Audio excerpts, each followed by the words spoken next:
What's going on, y'all? I'm gonna wait about a minute or so for people to get into the live stream. Thank you guys for joining me. I usually don't stream on YouTube, but I'm blocked out of Facebook for about 3 days. It's almost over. Tomorrow I'll be back on Facebook. And if this works out well, maybe I'll switch up my thing and stream on here more. We'll see how it goes. But I wanted to talk about the Starbucks CEO, Howard Schultz, because I was calling him Starbucks guy for a while, kind of disrespecting him. I mean, I like to troll sometimes too, but this guy's actually pretty legit, and he's definitely going to sauce it up on the Democratic side, even though he's not running for a Democrat. I'll explain in a second. Let's wait like a minute for everyone to get into the live stream. Let's see. I see Patrick, Jesse, Wake Up, William Parks, Porter Bear, Una. What is that? Una Lad. We got Univision, Una Cassia, Bobby Snickers. We got Tony, spelled like that. Lenny McCarthy. I'm doing shout outs for a minute and then we'll get into it. We got Lloyd Tucker Carlson. We got Patrick Wood, abolish the vegan agenda. I don't know about all that. We got Annie, Judy. We got Garrett. Sorry, I got hair in my face. Someone said a $3 gift card's not legit. I'm not sure. I'm not sure if you're talking about Starbucks or what. We got Bobby. So I don't know if y'all have looked into the Howard Schultz situation, but it's going to be a situation. All right, I'm probably not going to get crazy numbers here since I usually don't stream on YouTube and it's late, but we'll jump into it so I don't bore you guys. I heard about Howard Schultz running for president. You know, they said he had a 60 minutes interview and he's not officially running yet. He's the former CEO of Starbucks, but he's thinking about running. He had the 60 minutes. I didn't watch it. I heard the media was hating on him. And anytime the media hates on somebody, you got to wonder why they're so hateful. And, you know, they're like, he doesn't know how much Cheerios cost. That's the big narrative going around. Who cares? I don't know how much Cheerios cost. When I went to CVS, they were like $4.50, $5. And I was like, $5 for Cheerios? They're not even good. You know, they're not as healthy as they claim to be. So who cares? Cereal's not really the play. If you guys eat cereal, no disrespect, but I don't think cereal is as healthy as they pretend. They're like Fruity Pebbles, here, eat a bunch of sugar and like cocaine. And kids like, and then it's like, yeah, wow, great job. But anyway, that was the media narrative. So I decided to check this guy out, see what he's about. He's legit. And before I get into how legit this guy is, I'm not on the Schultz bandwagon or anything, like I'm off the Trump train. I know people are not only, oh my God, you like someone else besides Trump. Hear me out, y'all. First off, I had the epiphany today. I'm so excited about the 2020 election because I didn't even think about it. It's going to be different than the 2016 election because the 2016 election, you had the Republicans and the Democrats, and the Democratic side was boring. It was just Bernie Sanders versus Hillary Clinton. Trump was kind of interesting, making fun of like low energy Jeb and everyone. But think about how great the 2016 election is going to be. You have Donald Trump, who already won. So for a year, we get to watch the Democrats beat each other up for a year. Metaphorically, I know I'm not inciting violence. They're literally going to metaphorically beat each other up. It's going to be hilarious. You have Kamala Harris, Cory Booker is now running, who I called both of those. It's not impressive, but I did it. You got Elizabeth Warren. You have Tulsi Gabbard. And here's the thing about Tulsi. She doesn't really like the Democrats that much. So Tulsi is going to give it to him. And if Howard Schultz runs as an independent, oh my God, it's going to be so fun. We get to watch the Democrats and Howard Schultz just beat each other up metaphorically, so I don't get kicked off YouTube, for a year before they even have to face Trump. I can't wait. They're going to expose themselves, and this might be what we need to watch the Democratic Party reform or collapse. So let's get into Howard Schultz, because I was like, all right, who is this guy? Starbucks CEO, whatever.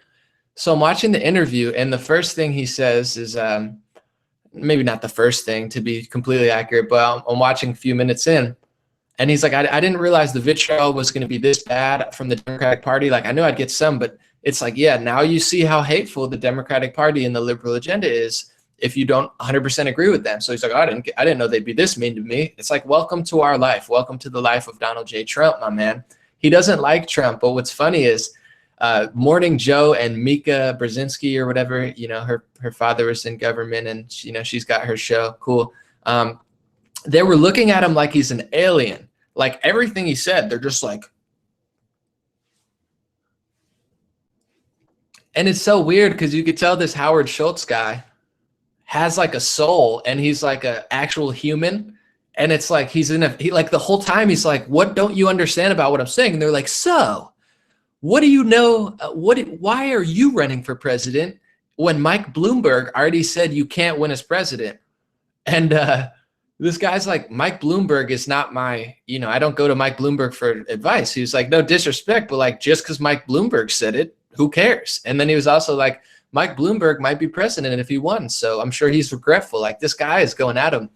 And then he says, I don't understand. And they asked him, why don't you run as a Democrat? Because he's thinking about running independent. He says, he's like, I don't agree with the Democratic Party agenda at all. He's like, I got to go independent because they're going too far off the deep end. He's like, they're going towards socialism. They're talking about giving healthcare and education for all. Like, we can't afford that. And it's like hilarious to see, someone running that saying that. And like, Mika and Joe do not want to hear that. But this guy's like, dude, the Democratic Party sucks. Like, I don't want any part of that. I'm sure he's probably anti-baby killing too. So he didn't say that. They didn't get to this interview. But I was like, whoa, this guy's anti-Democratic Party, and he's telling them it's a radical idea. Then he starts schooling them on like the Elizabeth Warren, Alexandria Ocasio-Cortez wing, where they're saying, billionaires are the enemy and whatnot. And he says, listen, I came from the streets of Brooklyn, and I thought this was the American dream. Like, I became something. And he was like, and at Starbucks, we gave our people education. We gave them healthcare. So he's like, why are you demonizing me? I made something for myself. And he's like, she wants to take all my money and make me look like the bad guy because I worked to get here. I loved his energy. He was like sparring with Elizabeth Warren, even though she wasn't there, and Joe. And I was like, yes, this guy's great. And then they asked him who his favorite president of all time was. And he said Reagan. I was like, oh, snap. Like, he doesn't like Trump. And he's picking up he's a real threat. He's got a lot of money. He's picking up the anti-Trumpers because he's like, oh, I don't like Trump, but he likes Reagan. He's not a socialist. He says the Democratic Party's moving towards socialism. And they're like, so are you saying Elizabeth Warren's a socialist? He's like, well, her policies that she wants to implement are going to lead towards socialism. So it is what it is, man. This guy, he's going to really shake things up. And a lot of people who are watching this are probably saying, someone said Reagan was terrible. I wasn't alive to really understand or see. But here's the thing. Trump is great. He's doing a great job. Trump will likely win in 2020, but Trump is only for the next 6 years. We need other people. Like, we got Trump, like, who else? Like Dan Crenshaw sometimes. Like, we need more people. This Howard Schultz guy, he's way better than the Democrats for sure. And he could be part of like the revolution of America. I'm really excited about this guy. I hope he runs. And there's multiple reasons why I hope he runs. One, he looks like he has a brain and a soul, which clearly isn't like a part of the left. They're like, so Howard, what do you mean? Someone said Howard only cares about himself. I don't know the guy. I'm reading your comments as I'm going.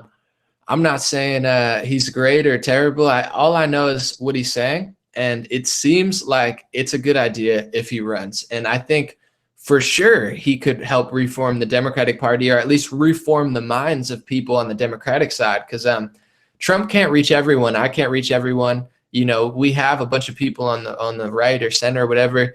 But it's going to take more people. Like when Kanye came out, that revolutionized millions of minds. And now with Howard Schultz, like, he's going to change minds one way or another, whether he's a great or terrible guy, whether he cares about himself or he cares about America. I could tell that he's clearly not as foolish or naive as Democrats, and he's not a crazy socialist.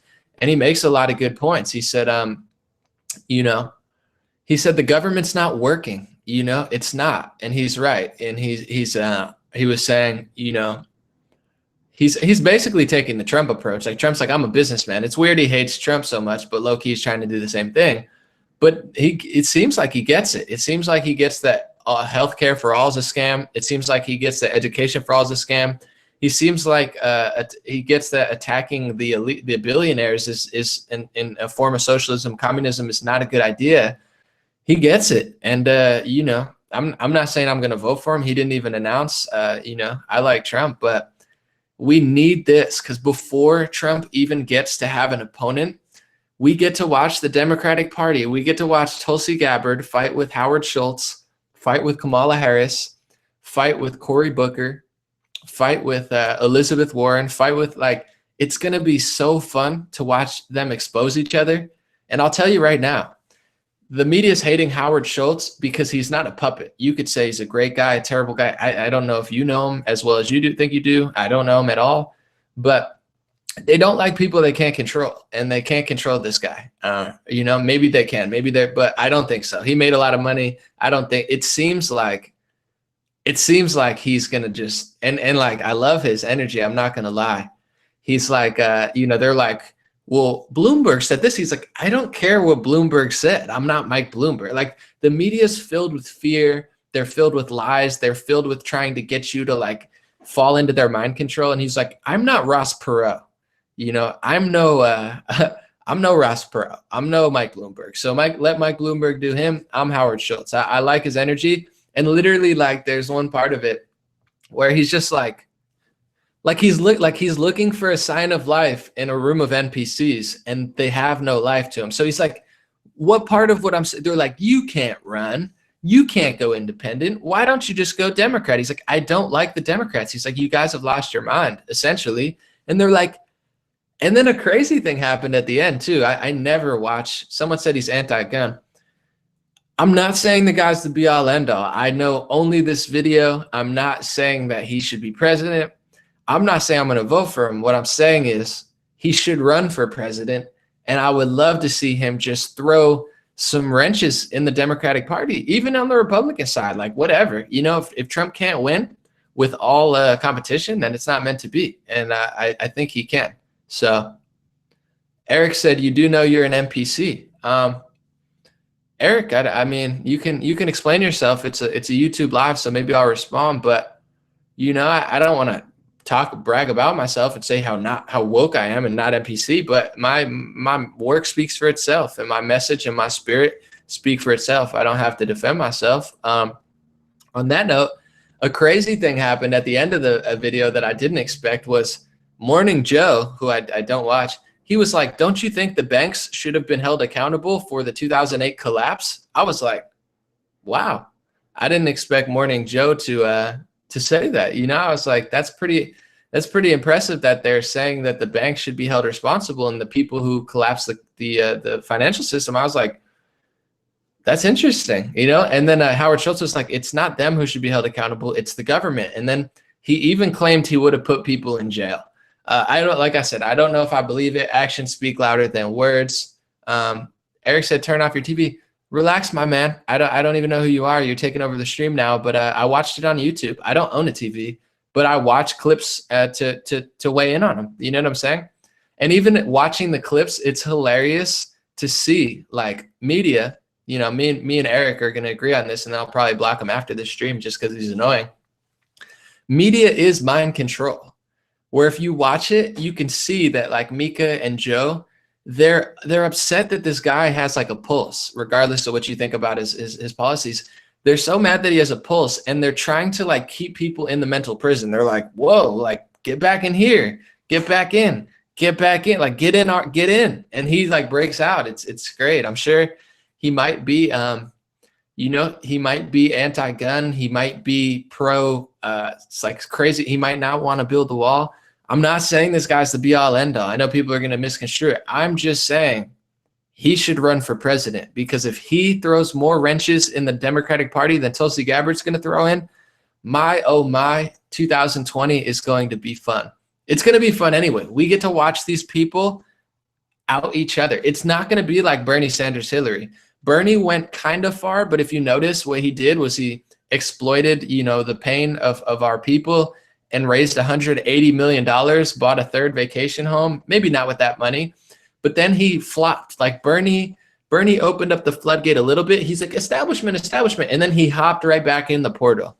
Someone said anti-guns and no. Absolutely. Yeah, I'm not with that. That's some weak stuff. But Bernie opened it up like this. I'm telling you, Tulsi is going to open it like this. And if Howard Schultz goes in, he's going to open it like this. And at the end of the day, I'm trying to break the matrix without breaking the whole American system. And I like that Howard Schultz seems to understand economics. He seems to understand socialism is bad. He seems to understand the Democratic Party is like a far left thing. And that's the thing. I really do believe something else needs to happen. Like Trump woke up a certain amount of people. Kanye West woke up a certain amount of people. Candace Owens woke up a certain amount of people. You know, like everybody plays their part. You have Owen Benjamin is waking up people. You have Ben Shapiro. In a weird way, I'm not a huge Ben fan, but he's waking up people in a different way. Like that's why I don't hate on Peterson or Rogan or Shapiro, because it's like, to be honest, I'm not huge fans of either of them. I could see the things that I don't really like about them, but in a weird way, it wakes up different people. And I believe like the world, as Andre 3000 from Outkast said, the world is a stage and everybody plays their part. That's a God works in mysterious ways. It's a fire song, but we all play our part. And it's like, you know, even Cernovich on Twitter. First of all, Cernovich has helped me grow on Twitter. He always retweeted me when no one did. So shout out Mike Cernovich for being an original anomaly supporter on Twitter. Very rare. But also Cernovich says crazy stuff sometimes that people are like, why did he say that? He's anti-Trump. But now liberals tune into Cernovich and they're like, oh, this guy, he's like, you know what I'm saying? And I don't know Cernovich's game. I can only, oh, thank you so much. That's the first super chat I've ever got. I've never done this on YouTube. So this is dope. Maybe I'm going to stream on YouTube now and then I'll share it to Facebook. I don't know. I'm smitten. Thank you so much for the super chat. Oh, another one. All right, Brian. Now I got to, thank you, Brian. Now I got to pretend like I'll be like, oh my goodness. Oh, another one. Oh, a super chat. I'll do this all night. Yeah, I'll filibuster. Talk about Bernie said, man, what do we want to talk about? I got paper towels here. I'll talk about the brand. Now I could buy like 50 different ones with all this money I got. But where was I? I lost my track. Oh yeah. Everybody plays a part. And Howard Schultz, I'm telling you guys, Howard Schultz is gonna play a role. He's not Trump. And I'm not saying all his policies are great, but like, man, oh man, is he already the best candidate besides Trump? It's not hard. Like, do you want to kill babies? If he's no on killing babies and he's anti-socialism, he's already the best candidate besides Trump. Like, it's like, I'm so excited and curious. Like, how does Tulsi feel? I don't know, but I know that she sponsored the Stop Arming Terrorists Act, and that's good enough. You know, like I don't think I agree with Tulsi on gun rights. I don't think I agree with Tulsi on, you know, whatever progressivism she has here. But I don't know. I gotta see where she stands. But just the fact, Zoe Bear, thank you. I appreciate that, man. It's crazy. I got more money in this live chat than I've got on Facebook, and you guys gotta chill, man. You're gonna make me never leave. You think I'm kidding? I'll talk here for 5 hours. You gotta understand.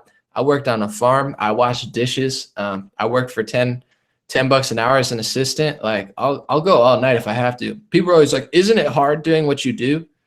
They always say, like, dude, isn't it tough? Like putting yourself, I'm like, dude, I worked on a farm. I lived on a farm. I washed dishes. I was a dishwasher. Like, no, this is not that hard.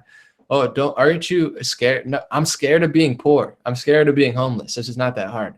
But anyway, Tulsi, you know, her and Rand Paul worked together on the Stop Arming Terrorists Act. And like Tulsi went to Syria and she was like, listen, Molly, you guys are epic. You guys got to chill. Thank you guys. This is amazing. I got to take a break, man. Y'all are you guys are giving me more than anyone on Facebook. This is crazy. Like, well, there's no option on Facebook, man. You guys are going nuts here. This is insane. I swear to God, I'm not going to leave. I'll stay all night. If you keep doing this, I'll stay for an hour. I don't even care anymore. But with Tulsi, with the Stop Arming Terrorists Act, she found out that, and this is not a conspiracy. This is like mainstream news. Thank you, Willen. Man, you guys are crazy. I'm losing my train of thought. Crystal, you guys gotta chill. It's gonna be a whole meme, like anomaly getting super chats. It's gonna be like, Adam, all right, you guys gotta chill. I'm not. This is enough. I'm good. That's enough for. I could buy like 50 egg omelets with this money now. 20 egg omelets. I think of money in omelets now. I've been craving like a good omelet. There's not a lot of good ones by me. And on the East Coast, if you guys are from the East Coast, New York, New Jersey, that's we do diners very well. And out here, not so much. There are good diners, but I don't know. I'm in the mood for an omelet, if you can't tell. I almost went to go get food. I'm so glad I did this. I definitely did better. Anyway, so Tosi identified that our rebel arming, she went on CNN and she was like, who are these rebels? Like, the strongest group on the ground is Al-Qaeda, al-Nusra, ISIS, and it's not working in Syria. And it's great. So it's like Tosi, you know, I don't agree with her on a lot, but she plays a role. You got to understand, Tosi is going to like, and Tosi is like, she's well-spoken. She's not like crazy or annoying. I really like Tosi. Thank you. I'm going to stay longer than normal now because of this. Tosi's going to, I can't wait for these Democratic debates. It's going to be so fun. She's going to eat them alive. I think she's going to crush it. And if Howard Schultz is independent and he starts like doing all this stuff, oh man, I bet you Howard Schultz would, thank you guys. You guys are going absolutely crazy. It's nutty. You guys are going nuts. Thank you. Thank you. Thank you. Thank you. Howard Schultz, I should interview him. I bet he'd interview with me because he's independent. Tosi, I actually emailed her team and I said, can I interview Tosi? They responded. They said, what do you want to ask her about? And I gave examples of the questions and they never got back to me. So, you know, we'll see if Tosi will let me interview, but I'll try to really, thank you, Bobby. Man, you guys are going nuts. I live stream to like 700 to 1,000 people on Facebook a lot. And there's no built-in super chat on Facebook. So I don't know if I might stay on YouTube. I mean, I'll still post to Facebook, but this makes a lot more sense than, and I got the thing about this too, I could change my whole setup, but I got the microphone here and then, you know, it's better quality. Man, this might be a thing. I could do something with the backdrop, but I wonder if I could use the green screen. I don't know. It looks a little busted with just that, but whatever. It could be worse. Someone said he's not as good as Trump. I'm not saying he is. I'm not saying he's as good as Trump. I don't. He bashes Trump a lot. That's a little questionable to me. Here's the thing. Thank you, Richie. Man, you guys are going nuts. The thing is, like, I don't like people who. I'm not running for president. If I would, I'd win. No, just kidding, like Trump, but. It would make more sense because like so many people like Trump, like 50 million people voted for him. And like people are obsessed with Trump. Honestly, I love Trump. And anytime someone hates on Trump, I don't like them. Because here's the thing. It's like if you're going to hate on somebody, I have to like you more than them or else I'm not going to like you. You know what I'm saying? Like I like Jordan Peterson. I like Joe Rogan. I like and Ben Shapiro. But I like Owen Benjamin more than I like all of them. So he makes fun of them all the time. It's not how I feel, but it is funny. And it's okay because I like Owen more than you. Like that's my threshold. It's like he ruthlessly makes fun of them, but it's okay. It's not like, it's not my thing, but it's like, oh man, I love Owen. So it's funny. But like Howard Schultz, I don't like as much as Trump.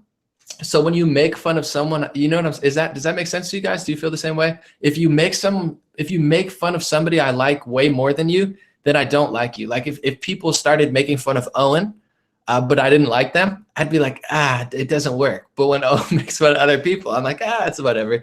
It's the same with like Shapiro and Howard Schultz. I just complimented him, but you know, he's like, I don't like Trump, and I'm like, that's, you know, you might lose my vote that way. Like you could say you don't agree with him on policies, but when you're like, he's despicable, I'm like, no, he's not. I don't agree with it. You know, it's like, when Ben Shapiro is like, like Owen says, really? No, but it's like, I like Ben, but when he starts bashing Trump, I'm just like, that ain't it, Chief. That ain't it. Cause I like Trump more than my channel's trending. That's insane. If it's really trending, wow, I'm a trending topic. Thank God. But yeah, that's my threshold. So Howard Schultz, he needs to not hate on Trump a lot. But here's the thing, like I'm trying to say, someone said he must be killed. I don't know what you're talking about, but no, I don't. Relax. I don't know how that went so south. I'm just saying if you make fun of or you hate on somebody I like better than you, you're going to lose my vote. why can't this guy? But here's the thing. That's what I was going to say.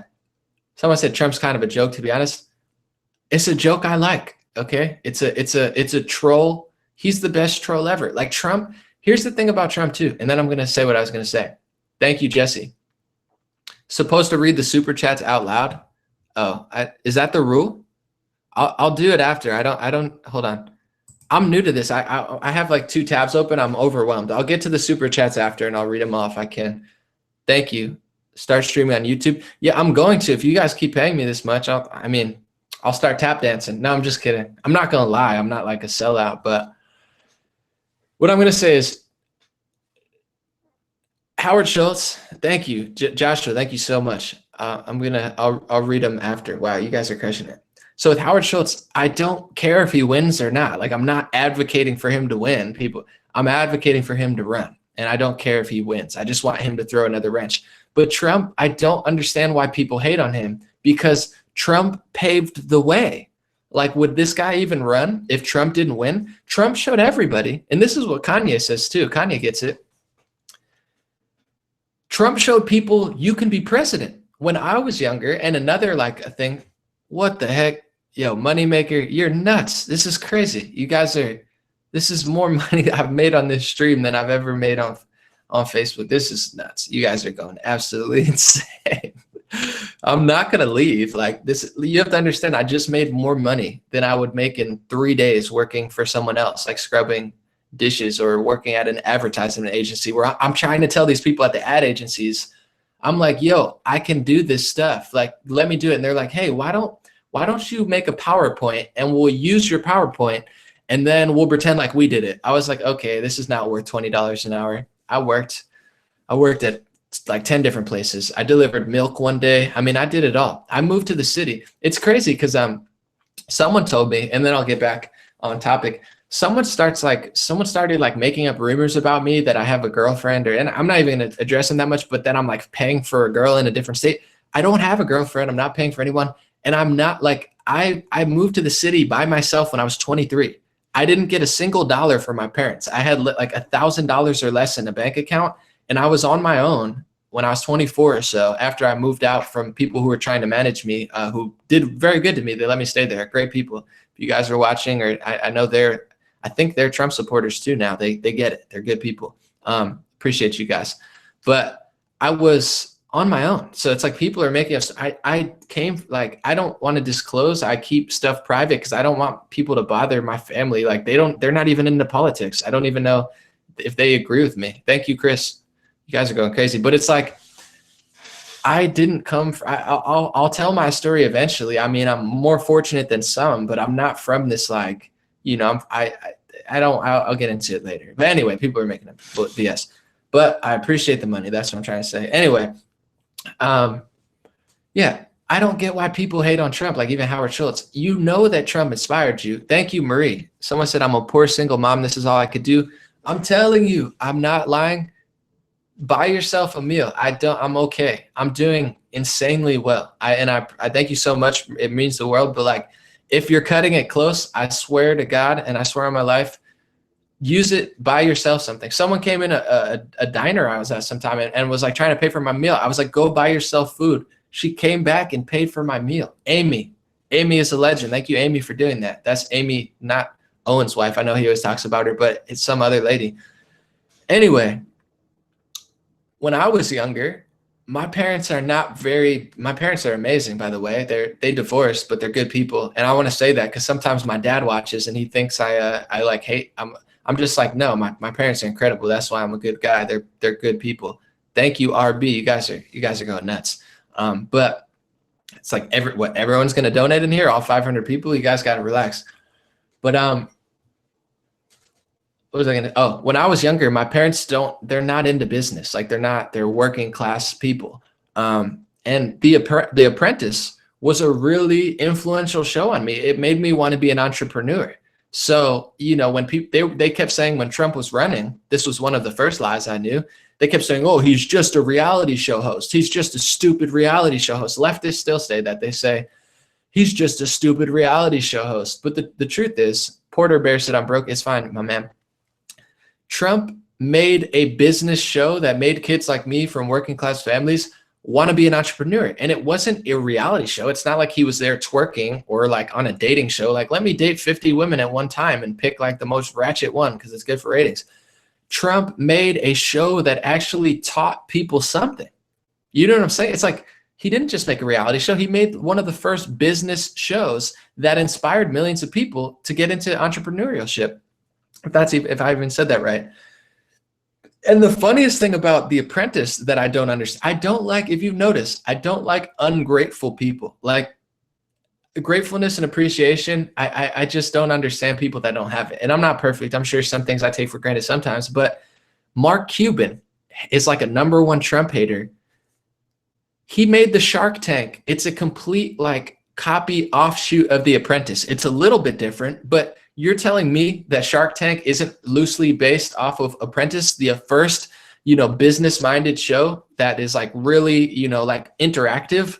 And then he makes Shark Tank and he's like, oh, I hate Trump. I'm like, dude, Trump is your father. Don't hate on your father. He probably inspired you to make Shark Tank. And then it's like, I don't get why people hate on him. And the reason I'm talking about all this is because, wow, this is the live stream. My friend was over and he was like, you're going to live stream? I was like, yeah. He was like, at 10:30 at night. Like, I think he thought I was lying to him. I was like, no, I'm going to live stream. This best decision I've made all week. Wow. Besides getting banned on Facebook. Not really, but I mean, it led to this. I wouldn't be here if that was the case. Anyway, all these people lie and act like they're not inspired by President Trump. Love trumps hate. I agree with that, but hate doesn't trump hate. Just like MLK said, I have it on my wall. He said, darkness can't drive out darkness. Only light can do that. Same, hate can't drive out hate. Love, they're not really as loving as they claim to be. Because even if I hated Trump, which I don't, to be honest, I don't, if you've noticed, I really don't hate anyone. There's people I really don't like. There's people that I could see their agenda is very costly, but I don't have hate in my life. I feel like, I don't know if it was Buddha or Dalai Lama, who knows, the internet lies about all this stuff. They said, hating someone else or something and expecting, like, it's like drinking poison and expecting the other person to die. I just totally butchered that quote, but it's true. It's like, there's no real advantage to like hating somebody. It's either like do something about it or don't, but it's like, it's, you can challenge somebody. I'm not a pussy. I was trying to not curse. Now I'm going to get flagged or something, but it's like, I'm not just letting people run rampant. You see me, I make all these videos, but it's like to hate somebody. I don't like that energy personally. And with all these people, like if they really don't like Trump, here's the way to do it. It's like, hey, I don't like Trump. I don't agree with it, but he inspired me to run for president. He inspired a lot of people. Like people don't do that. Like, I hate him. He's despicable. He's vicious. He's horrible. He's terrible. Someone said YouTube takes 40% of your donations. They take 40%? No way. Let me read that. Is that true? Hold on. Get Streamlabs for donation. What's Streamlabs? YouTube takes 40%? That's some socialism BS. See, that's communism. Anomaly, we'll take some. Oh well, it's still more money than I would have had, but it's all good. It's crazy. They take 40%.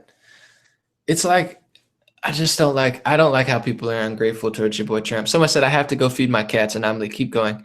Moneymaker, I appreciate you. That's legendary. 30%? Oh, 30%. That's everybody. It's all a tax game. But, while I'm on the note of like good vibes, because people are like, why do you feel this way? I don't know, man. Like I didn't come from, I was saying this in my live stream actually before I got cut off on Facebook, but I was like, my biggest privilege wasn't being white or tan. I don't know what I am. I'm very white with this light makes me look super white. Like I'm a ghost. I'm not that white, but it's like look, it shines in my face. Look at my hands. I look like a ghost. I'm not that white. I'm just letting people know. That's the type of white where like, leftists really hate you. Look at that. I look like a ghost. That's creepy, but I'm not. Anyway, my skin color was not my privilege growing up. I don't even know if I need these headphones, but anyway, I thought I usually do when I stream with someone else. My privilege was my mom really cared about me and my dad was a really good guy. Like that was my privilege. It wasn't the fact that they had the skin color. It was the fact that my mom let me play soccer and drove me to practices and, what I'm saying, let me be athletic bear. My dad was a good guy. He taught me not to be cocky or egotistical. He always told me, like, when you score a goal, act like you've been there before, you know, like don't be like, if you act like you're surprised that you did it, like, oh, I scored. Like he was like, you score a lot of goals, so don't be a little dick. You know, it's like, that was my privilege. My parents were good. They divorced. Against statistics, I should be a gutter child, but I'm not, because they took care of business. You know, my parents made it happen. I love them for that. So this idea, I was going to get somewhere. I came from a broken home, so they say, of like, you're not supposed to make it. Then my mom moved to an area that was doing well. We didn't have the most money there. We probably were in the lower levels, but she wanted me to get a good education. She cared about me. She got me somewhere that was like somewhat safe. She didn't have to do it. She could have moved somewhere else.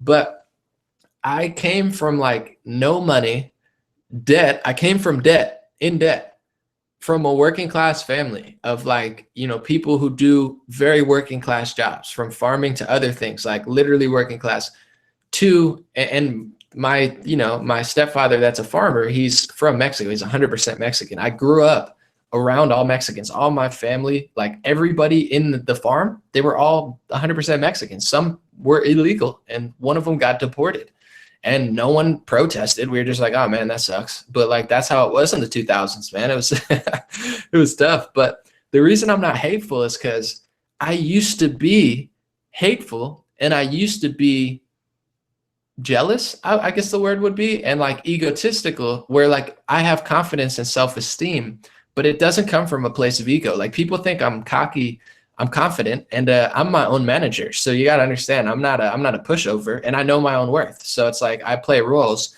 but I saw what held me back in my life, and it was a victim mentality. Like it's outside of politics. Victim mentality is damaging. It's really, really bad.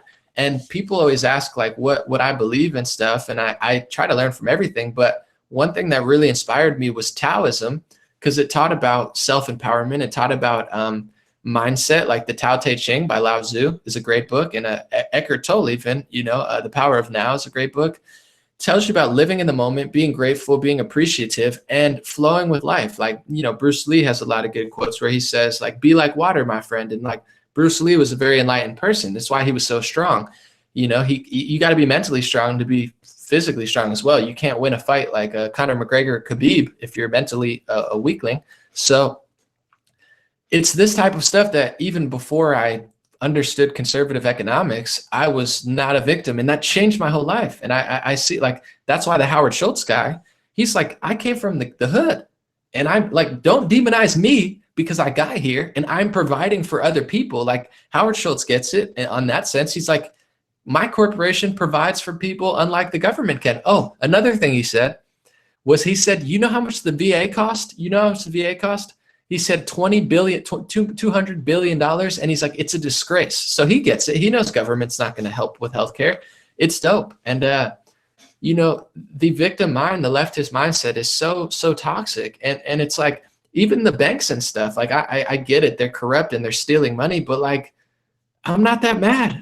It's not because I'm doing well and I'm hating on people who aren't doing bad. It's because I've seen what a good mindset, what a positive attitude, what hard work and dedication can bring. And to be honest, the older I get, the less bad I feel for people. Although I do feel bad when people get in bad situations, but there's roles that someone could play on my team, and I could employ them and stuff if they had the ambition. You know, like ambition is key, and just overall, like really wanting it. So it's like I could hate on the banks and want to tear the system down and be a communist, but like I said on Owen's stream the other night, it could be worse. We could be fighting and over bananas and berries, and just like, you know, it could be mayhem.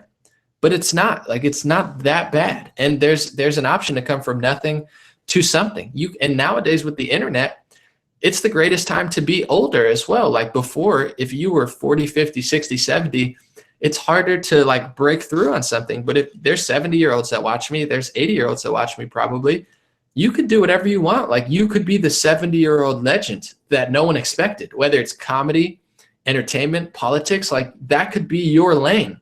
No one is that. Now I sound like a Gary Vee or something, because that's really how I feel. Like, and I don't get to be this version of me a lot, but it's really how I feel like outside the videos. Like there's no, you can be like, it's not like, oh, you got to be a sex symbol to be an entertainment. No, you don't. This is the best time to be like fat and ugly. And I'm not knocking it, but it's like, I'm not trying to be mean, but it's like you have Adele, and she's not ugly. I think she's pretty, but she's not the perfect cookie cutter role, you know, but like, that's what makes her Adele. She's relatable. And like nowadays it's better to be minority. I don't like that word because I feel like it puts people in a box. It's the best time to be Black, Hispanic, Latino, Asian. They're looking to employ you. And here's the thing that they're not going to say on TV. If you're Black in America, you're 12%, and like 50%, 40, 30% of roles on TV and in film, they're looking to hire Black people because like liberals are like, I'm so not racist. I want to hire not white people. It's the best time to be Black. Like you're a small percentage of the population, and they're opening like 50% of roles to you. You have a very high chance now, especially, you know, in the past, it wasn't as easy for anyone. So it's like, it's the best. Like, I don't know. I don't understand why people are hating so hard. They're like, everything's going to, no, it's pretty good for everybody. And it's like, you can be old, you can be young, you could be fat, you could be skinny, you could be Black, you could be white, you could be trans. It's the trans community's mad. It's the best times ever. It's the best time ever to be gay or trans. You can get married. No one cares anymore unless you're annoying. You can have a show. You can make billions of dollars in the entertainment. Like, no one really cares. It's like all this media stuff's manufactured. Like the bathroom thing. It's like, is that even a real factored issue? You know, anyway, point I'm saying is it's a good time to be alive. Someone said white guilt in Hollywood much? Yeah, no, they have a lot of guilt. But I don't even want to get into that. I'm trying to be positive. I'll read a few comments. I'll try to read the super chats, and I'll read a few comments. I said I'll stay later. How do I read the super chats? Can you guys let me know? All right, so I see someone said, I win. All I do is win. Keep exposing. Moneymaker. I'm not exposing. I'm just shining light. And if that shines something, then it is what it is. And that's the energy I try to give to other people. Cause like, you got to understand, when people watch my video, I doubt that they feel like I'm threatening them, you know, even top people. Like, your energy matters. Like, everyone's not that terrible. Some people are, but like, if you attack other people, they feel threatened and they're going to attack back. If you're not you have to be strong, you know, you have to be strong. But if you're starting a bunch of battles all the time, people are going to be fighting you left and right. But if you don't start, like, some battles are going to come to you and you can't be a puss or a pushover, but there's a way to start 2 battles instead of 50. And that's kind of my lifestyle. Like, I'm not fighting with people. Like, I got better things to do, and I'm sure they do. And they probably have 20 crazier people. Like, I'm not, same with like, you know, Laura Loomer, who I've met, but you know, she broke into Gavin Newsom's house or whatever. I don't advocate for that. Like, that's a battle I'm not trying to start. Like, I'll disagree with it, but like, I wouldn't want someone to break into my house. So why would I do it you know what I'm saying? Like, that's some stuff. But like, I get that's her thing. And I like Laura, and she's done some cool things, but it's like, I'm not down with that. You know, it's like, it's things like that. I'm like, I'll pass. But you know, to each their own. Like, Laura's done a lot of things that are not illegal. And you know, pretty dope. She's definitely got a set of cojones, and I get the metaphor. It's like, you like breaking the law, so now I like breaking the law. I get it. I'm just saying, you know, everyone's got their own zone.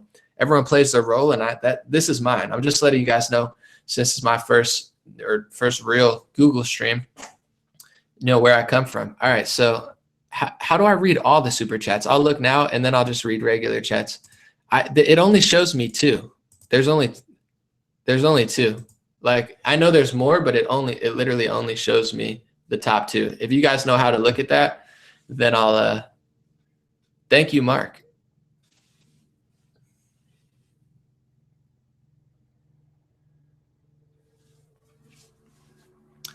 Yeah, well, if people do new super chats, I'll read those, and I'll just read some comments before I leave for a few minutes. Thank you guys so much for joining. Scroll? How do I I'll try to scroll the super chats. Let's see. After a while, the super chats go away. Yeah, that's what I'm saying. They're not there. You are loved, Anomaly. Thank you. I love you guys. I'll just do some regular chats now, because honestly, I think most of the super chats, they were just like, thank you. They weren't like statements or anything. Yeah, the super chats go away after a while. That's what we got to deal with. Scroll up. All right, I'll do that. I can't even scroll up. It's not letting me. I'll figure it out. The other super chats didn't have a message. Yeah, there you go. No message. Someone say click the money button and they'll say what they say. Ah, let's see. Oh no. That's trying to send a super chat to myself. It's all good. Yeah, someone said you can make your own rules. We'll figure it out. For now, I'll answer a few questions, or if you guys got anything. Oh, my man John's here.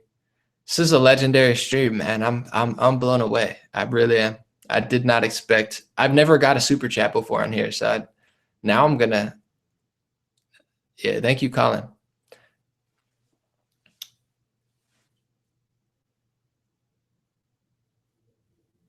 Let's see what we got. So Eric said ban me. Eric, nah, you're good for now. I don't care. Someone said thanks, Owen Benjamin, for sending me there. You have to go to the live dashboard and then scroll down. What's the live dashboard here? Okay. I'll look on my thing. Is it chat? And someone said Owen sent me here. Thank you, Owen. I mean, I was gonna text him today, I forgot, but Owen's great. And last night we had like 4,000 or 5,000 people. He's been very, very supportive. He gets it, and he's on a level. Like Owen's on his own level. I've been listening to him the most recent, like, cause he'll be like, "Oh, I said this stuff," and I'm like, "I know, man. I'm tuning in," because it's like he's super entertaining, super good at piano. He's incredible, and he's just like he's on it, man. It's. I like interesting people. That's why I was defending Farrakhan in this thing. I don't agree with everything he said, but Farrakhan's interesting. You know what I'm saying? He's more in it. You never look better when you make fun of other people. It's like it's not going to make you more interesting by hating on Farrakhan. Same with Howard Schultz. Like I'm not going to vote for the guy probably, but he's interesting. And you put him in a room of NPCs. Someone said I'm an NPC. Yeah, we get it. But he's so much more interesting. He's so much more interesting. Someone said, will you debate Steve from Slow News Day podcast? Oh, my man Khaled's here. Yo, God bless you, brother. I appreciate you. And congratulations, Khaled, on getting married, my man. It's my buddy from college. Good guy. What was I going to say? Oh, the Slow News guy? Yeah, I'll email him because here's the thing. We'll ask him if he wants to debate about climate change, because I'm looking for a leftist to debate on climate change. If Steve from Slow News Day wants to debate on climate change, I'm down. We can do that.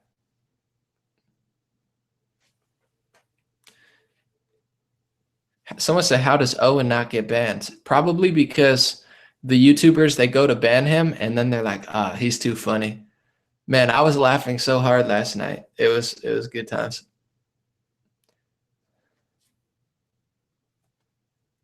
You ever call into Jesse Lee Peterson's show? I've never called in, but I've been on it. You could search for the episode, and I got Roseanne on it. So Roseanne's gonna have a new one, and she shouts me out on that. It's pretty fun. Someone say yes, climate change versus weather. Yeah, ask Steve from Slow News Day to email me if he wants to debate about climate change. He's on. We'll do it live like this.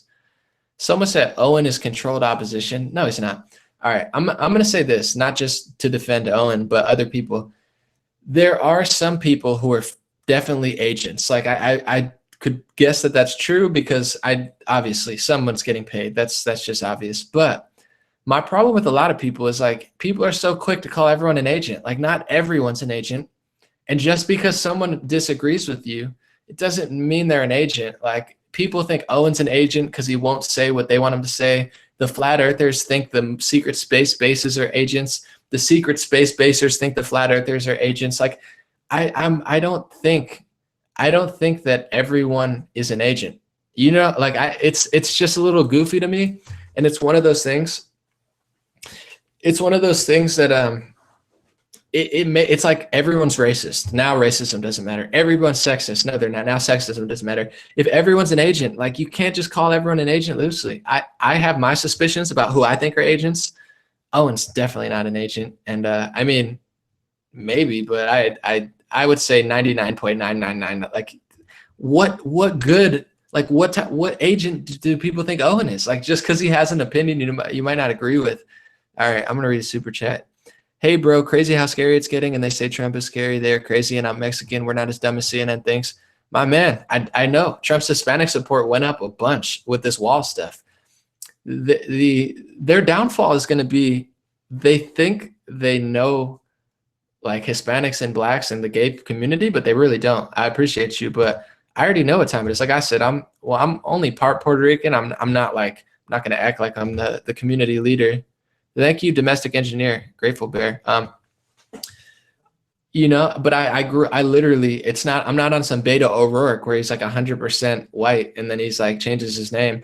But I grew up around Hispanic people, and I'm not the be all end all or anything, but it's like, I don't think Hispanics are far leftists. I know they're not. It's like they're not. They love their family.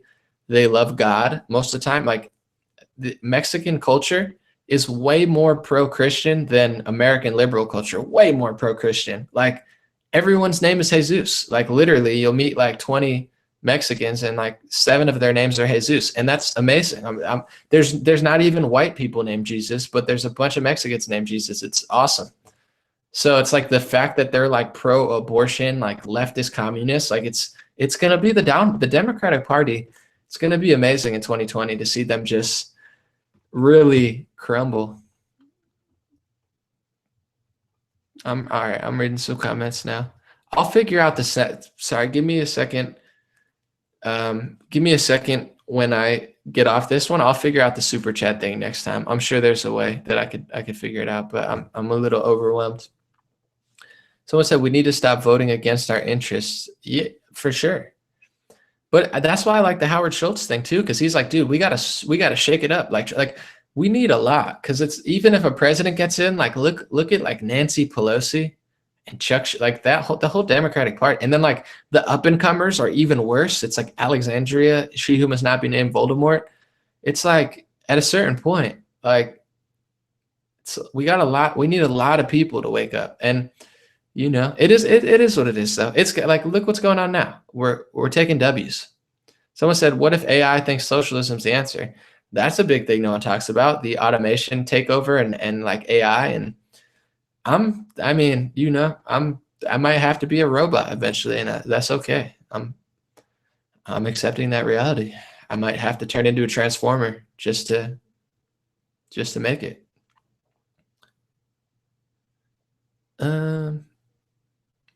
We need term limits.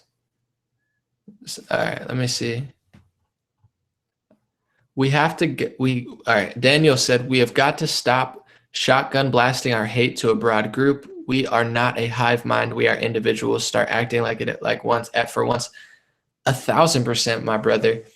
I obviously like conservative values at this point. They make more sense to me than the Democratic Party and progressive values, but every cause has a reaction, and the Conservative Party is unpopular in a lot of groups because they do have a hive mind with certain things. Like, it's okay to feel certain ways, but in that sense, I'm telling you, like Peterson, he's woken up my progressive friend. Like, my progressive friend literally said that he doesn't think socialism works, which is insane. He literally was pro-socialism a year ago, but Peterson made him realize through his like, hey, and they're like, oh, I get it now. But it's like it takes different people. Like, we might not agree with them, or like we might not trust them fully. Thanks, Andy. But Jordan Peterson, he explained in the outcome of equality versus the outcome of the individual, whatever. I forget the exact thing. But he woke up my socialist friend, and I'm grateful for that, because he made him not a socialist communist. Like, so we can't be a hive mind. We can't. That's why I say the Farrakhan stuff. I'm just trying to break the matrix, because it's like there's certain narratives that are just getting old and stale, and it's like there's a million other things to worry about. And we gotta, if we want to win, we do have to come together, and we do have to red pill people, and we also have to, break conservative matrix. Like some conservatives aren't even red pilled. They're caught in a certain matrix where it's like, I'm not trying to go full liberal and makes people's brains fall out, but people need to be challenged and questioned, and we definitely can't just like jump on narratives. That's why, like, I'm doing very well, and I'm grateful for it. But it's like, you can show my video to a liberal and they're not going to freak out. They'll be like, I've had so many crazy stories where they're like, dude, my dad is like super liberal in this industry. And like, he saw your video and like, he agreed. And I was like, that's amazing. Cause like, I don't care who he votes for, but that's a start. Cause like, no one hears it. People are caught in the matrix of like CNN, MSNBC, Young Turks, maybe, but like, they've never heard it that way. And I appreciate people like Alex Jones and even Joe Rogan. They broke the matrix for me at a young age. It was like Jedi mind tricks, rappers. It was like Alex Jones. Like I have a rap song from 2009. That's 10 years ago. I sampled Alex Jones talking about George Bush and Al Qaeda 10 years ago. Like, I'm not new to the matrix breaking. Like people always think, they're like, like, I was never a socialist. I thought Bernie Sanders was a matrix breaker. And I was so desperate because of the two-party trap. I was so desperate. I overlooked his economics, thinking, oh, well, maybe if he's like Trump, maybe he'll smash the system and we could rebuild. I wasn't kin to what a fool he was, but I wasn't a total moron. Like, people always think, oh, Anomaly was really dumb until now. But I really wasn't. I got a lot of things. I just didn't get everything. I'm continuously getting wiser. And I had no idea until 2 years ago. I fully did not understand economics at all. I didn't look into it. I didn't understand policies and the Democratic Party was like on the fence about things. They didn't expose themselves. All right, hold on. Super chat. How about a clean version of I Like Trump for us churchgoers? We can do that. I've been slacking on it, but I should get it out there because a lot of people are like, I got kids and I don't want to. I got you. God bless you. And I will. I'll get a clean version. All I got to do is like text my friend. They'll probably do it in like 5 minutes. That's the thing, man. Even in the music industry, first of all, one of my friends, John, is in here, who's one of my best friends. He's a great guy. But even my other friends I'm not as good friends with, they like me, and like they don't even like Trump that much, but at the same time, they know that I'm keeping it real. And they don't like, people are like, it must be so bad in the industry. First of all, I'm not in the industry. I've probably been blacklisted the whole time.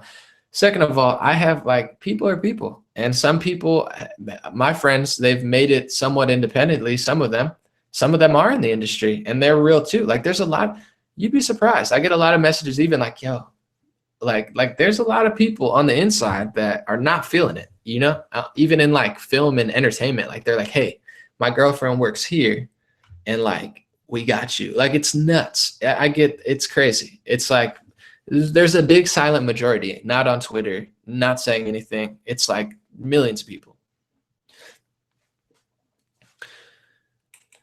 You probably don't know. You guys are arguing with each other. Let's see. Come in for a drink someday, my man. Maybe. So Black. Wait, that's a great name. Hold on, I'm just gonna read that out loud.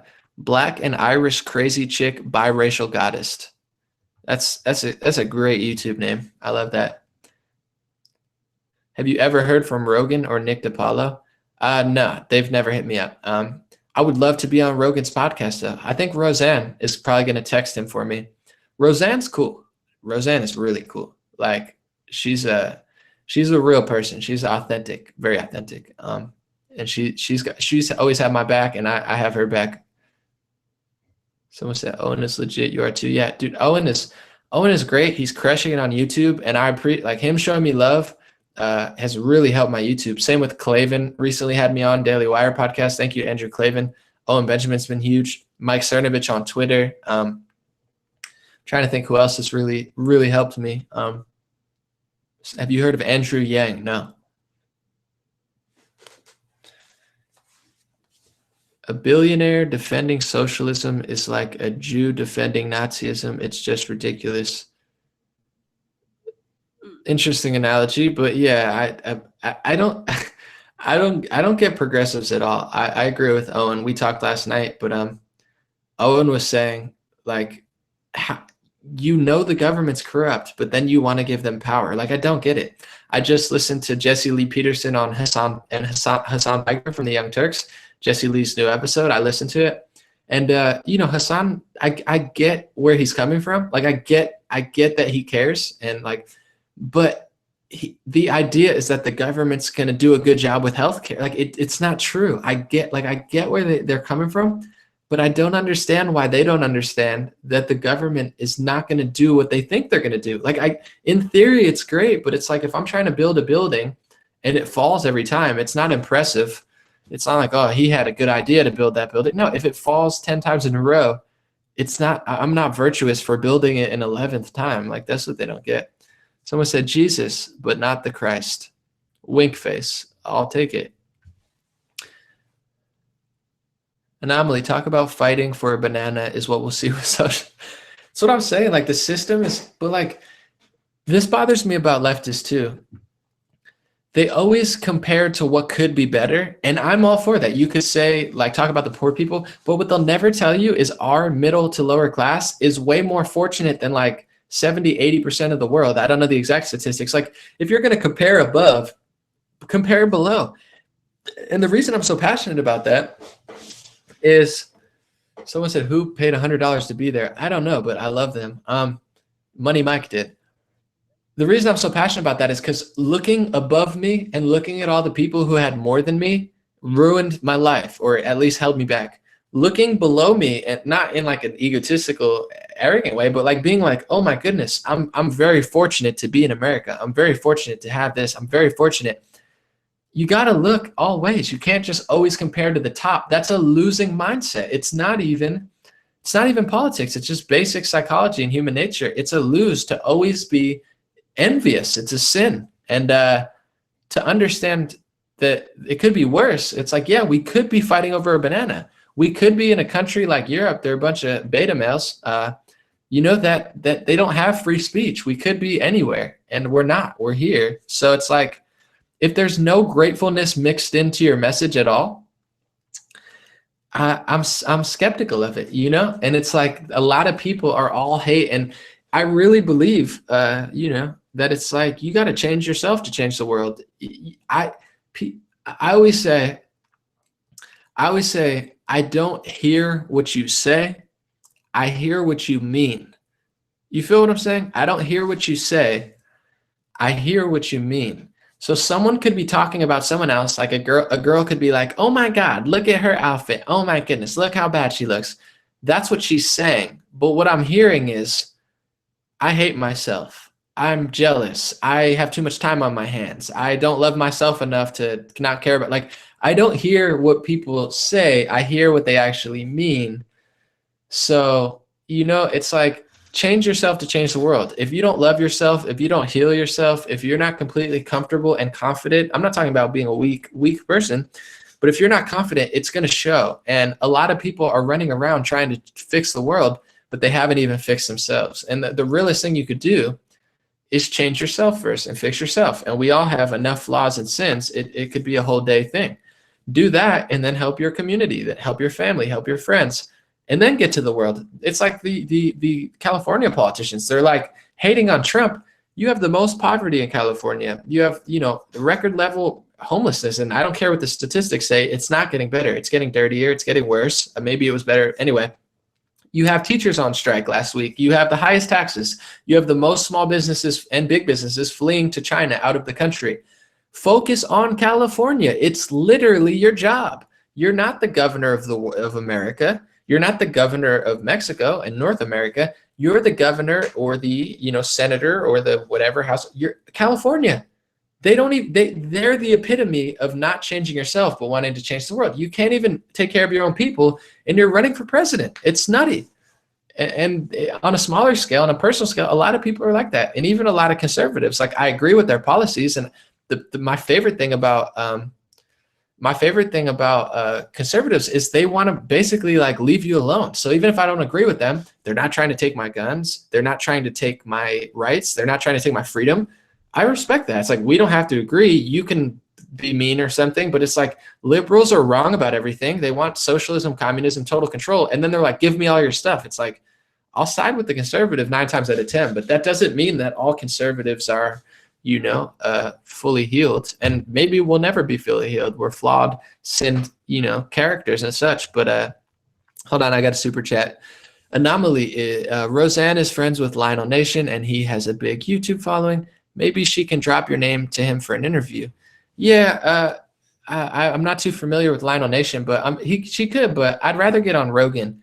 To be honest, I'm already getting so big. It's literally insane. Because I'm independent. I have no manager. I have no I've like nothing. Like people think I'm an agent or something. I'm probably the most independent person. I'm not working for anyone, and I have no team. I don't even have an editing team. But I'm not like in a rush to get on people's YouTube channels. The reason I want to get on Joe Rogan's channel is because Rogan's channel is not an echo chamber. He has a lot of liberals. I want to talk to them. I want to talk to the world. I'm more concerned with getting my message out there in the most pure, authentic form than I am of getting more famous. I don't want to be on Rogan because I want more Instagram followers. I'm growing so quickly. It's honestly crazy. Like I'm good. It's like Owen says, he's like, I want less people. You know, it's fun. I relate to that. Owen's a good guy. But you know, it's true. Like that's why I like his chat. Like so many things that he says. Same with like when he's like, guys, get it. Like I get where he's coming from, because when you do stuff and you read the comments and people aren't getting it, you're like, just get it already. But I don't like Lionel Nation. That's fine. But I want to get on Rogan because I want my message to reach America and liberals and the world.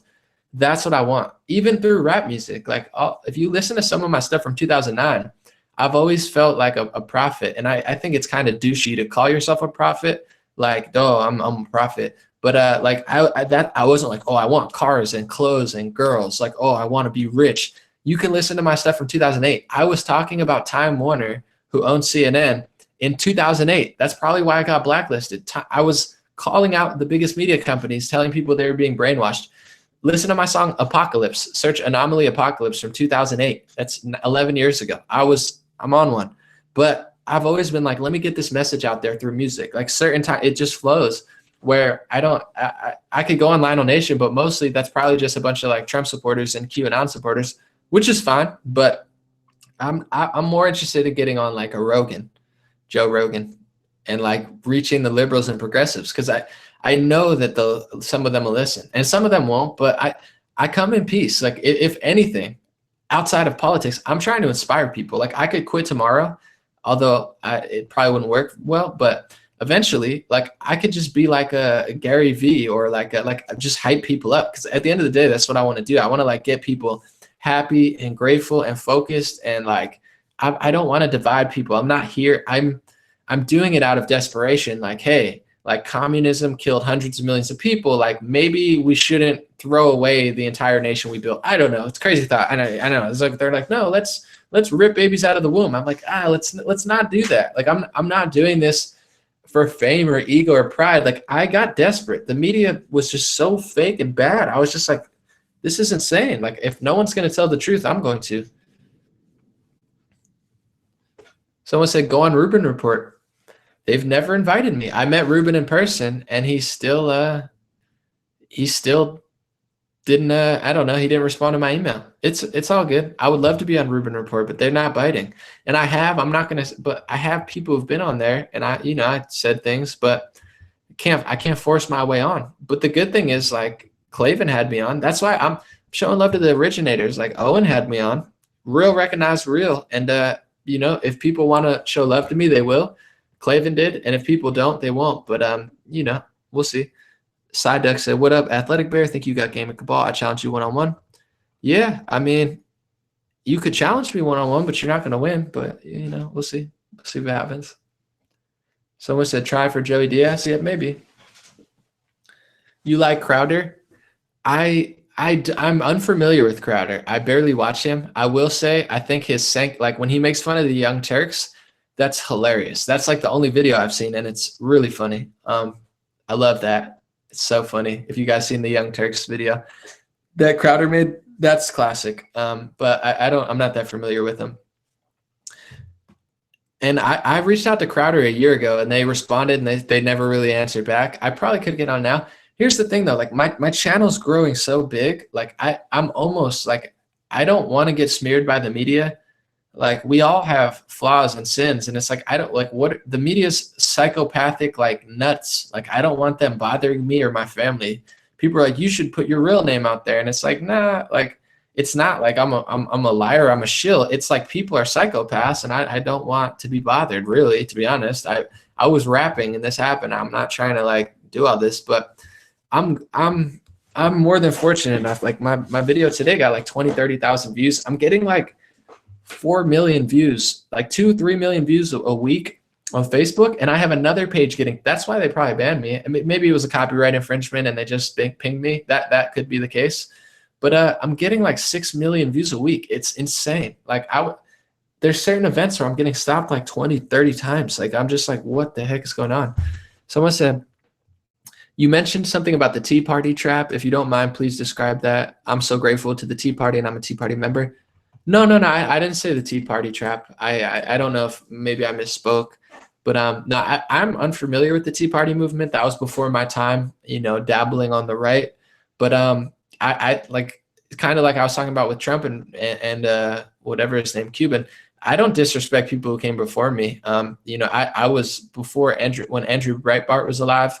I was unfamiliar with them, and I'm not going to hate on a movement that was pre my time. You know what I'm saying? Like I'm not going to be like, oh, the Tea Party sucks. I don't know enough about them, but I know they came before me, so I'm not going to disrespect them. And also, when I talk about the Tea Party, sometimes I do talk about like the Boston Tea Party, and I sometimes I say in streams like we were rebelling over tea tax, and now we're getting taxed on 50 million things. So I maybe you misheard me, but I have no qualms with the if that's the right word, with the Tea Party. I don't know enough about them to really have a strong opinion, but I do know that they came before me in the political arena. I don't have enough energy or hate in my heart to really negatively talk about them. Do you guys see that Herman Cain is going to be like maybe he's going to work for the Federal Reserve? Such a good timeline. Put Herman Cain in there with a bunch of feds. So good. Someone said, what's your nationality? Very good looking. Thank you, Moonface. I'm Italian, Puerto Rican, Polish, Czechoslovakian, and who knows, probably other things. But I'm a super mutt. That's why I don't know, at the whole rate, even like the white thing. Like I'm Italian, Puerto Rican, Polish, Czechoslovakian, maybe like a little bit German or something. I have no idea, but I'm super mixed.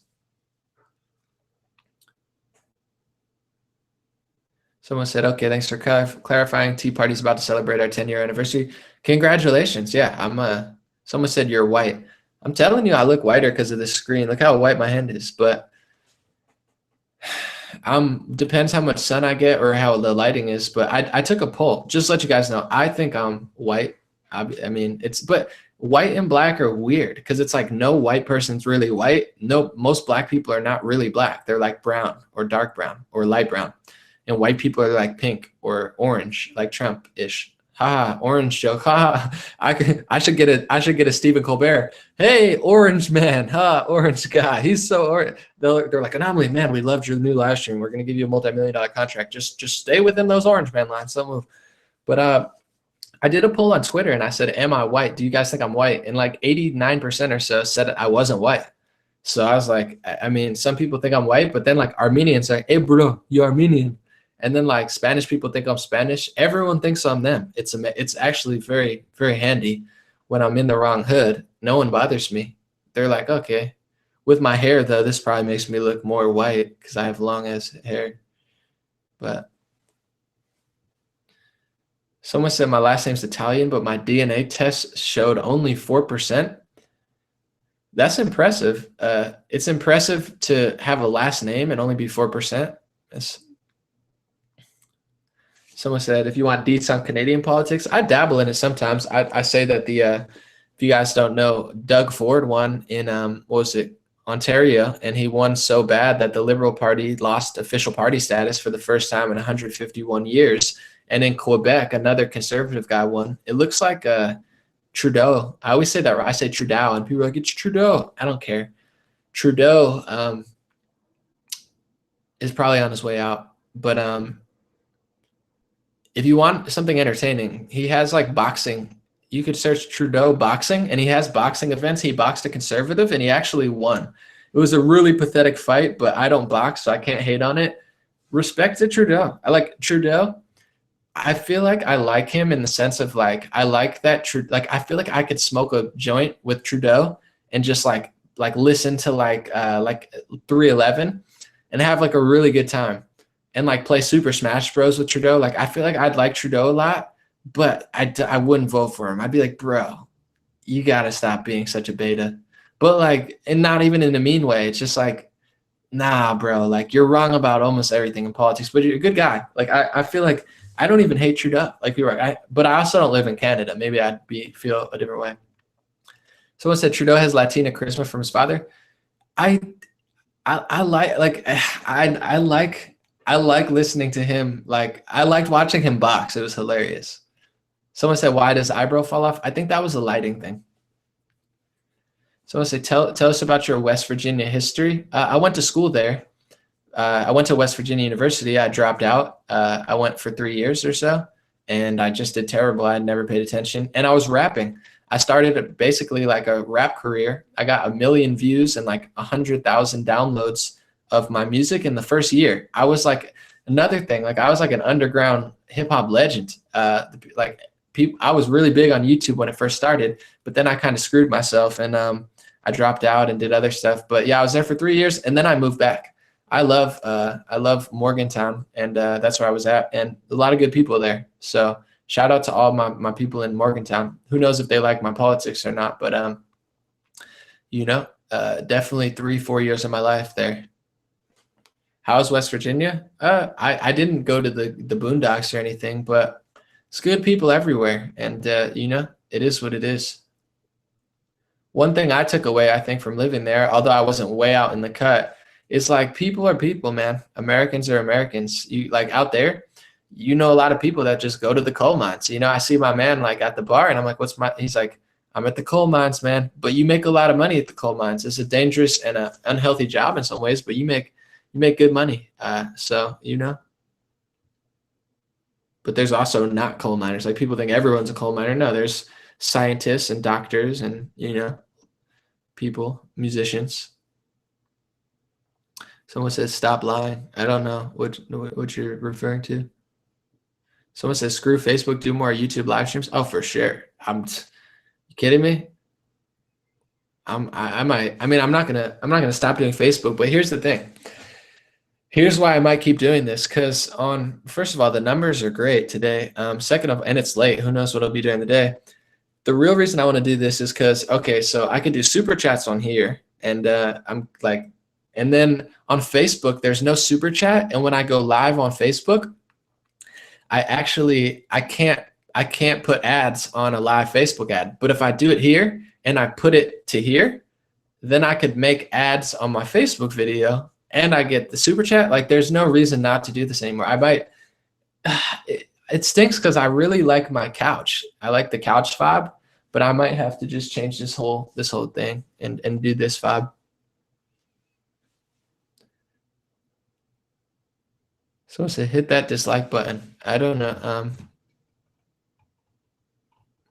I don't know what you're talking about, but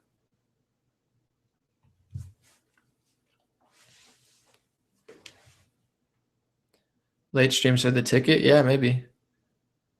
Someone said, what's your opinion on Joe Rogan and his views? Here's the thing. Sometimes I really agree with Rogan. Sometimes I don't. Not like the biggest super fan, but I think he's effective. Like I can't hate on Joe Rogan because he's got a huge reach and he's not a total cop out. Like it's not like he's there preaching leftist views to 300 million people. He's there red pilling a lot of people, and it's like he flops and flips a little bit, but overall I look at like net good or net bad. Like he's not my number one favorite, but as far as do I like hate Joe Rogan or I think he's terrible? No, I think he's very effective, honestly. And like his reach is crazy. So when he goes to 300 million liberals and says, you guys are acting insane, like this is crazy. I'm not like politically aligned with him, but I'd be lying if I didn't think he was probably the best liberal platform out there. And he has a lot of people on. He has that's why I want to get on. He's got too many progressives and stuff, but I mean, I think him and Peterson are net positives. Like, we we don't have anyone like them. So it's like, why would I spend my energy trying to take them down? There's 10 million people worse than them, and there's like 20,000 media people worse than them. Like, I don't think they're that bad. And I think Rogan, his podcast, he's had on a lot of really great people, and he's made a lot of really good statements. Like, I'm not mad at him. Someone said, did you rent or buy Hoaxed? Good question. I actually, I got a private link. Cernovich sent me a private link a week ago, so I have it. I should go buy it just to support him too. He's been a good guy to me. But I watched 30 minutes of it, and the first 30 minutes was great. It started off, not that it was bad, but I was like, let's see where this goes. From like 10 to 30 minutes, it's great. Yeah, I'm going to finish watching it. I actually bought a TV because I don't own a TV, and I don't own cable, but I got a TV with like, so I could start streaming like YouTube videos and like actually watching it, because I'm like, I needed that. So I'm going to watch it on a bigger screen now.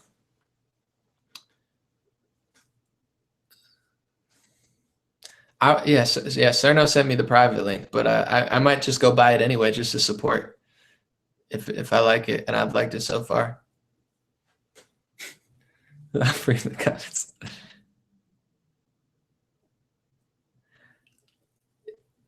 Someone said, I hope Paul Joseph Watson has you on for an interview. Yeah, I like Paul Joseph Watson. He's spot on. He's a good guy. That would be cool. Do you like Boston? I've only been there once. I'm not a Red Sox fan. I think I want the Patriots to win though. I'm not really sure. But my step uncles really love the Rams though, so they don't want to hear that. But Boston, it was cool when I went. I had a fun time. There was this homeless guy who had pennies. He had an earring made out of a penny. It's pretty interesting. That's all I remember.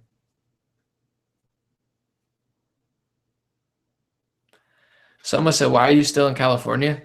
I mean, I just ended up out here, and honestly, I'm having fun. So here's the thing. Like, I'm having a good time. There's a lot of really good people here. Like, I'm going to be honest. I've been to a lot of cities. The people are great. Like, I don't know about the people you see on TV, but I talk to the working people. I talk to the working class. I have friends that are real people. So I don't like the politics of it, but I met Amy, who paid for my meal when I was out.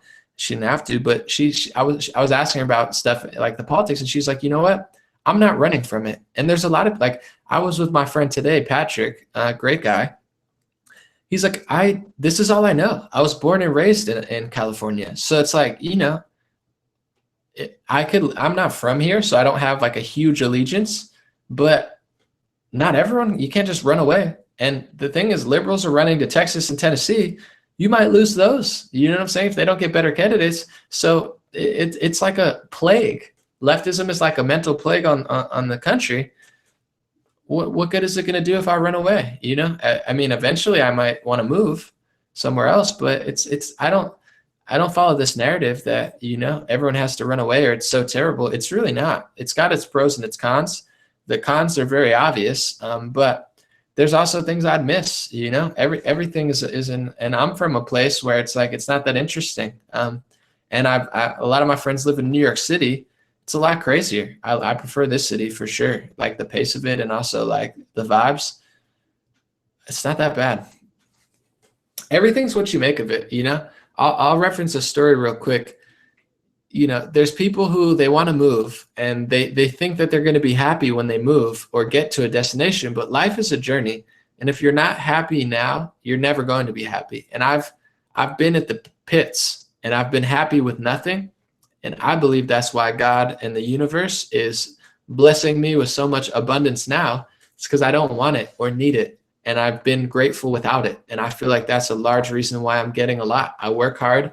I work smart. I'm very grateful. And if you think that a destination is going to make you happy, it might make you a little more happy, but it's all a mindset. Like life is, you know, there's people with nothing in countries with nothing who are happier than Americans because we've been brainwashed with far left psychological ideology, not even politics, to be ungrateful, unhappy. And it's a total loss. Like I could, you know, there's people who have nothing and they're way happier.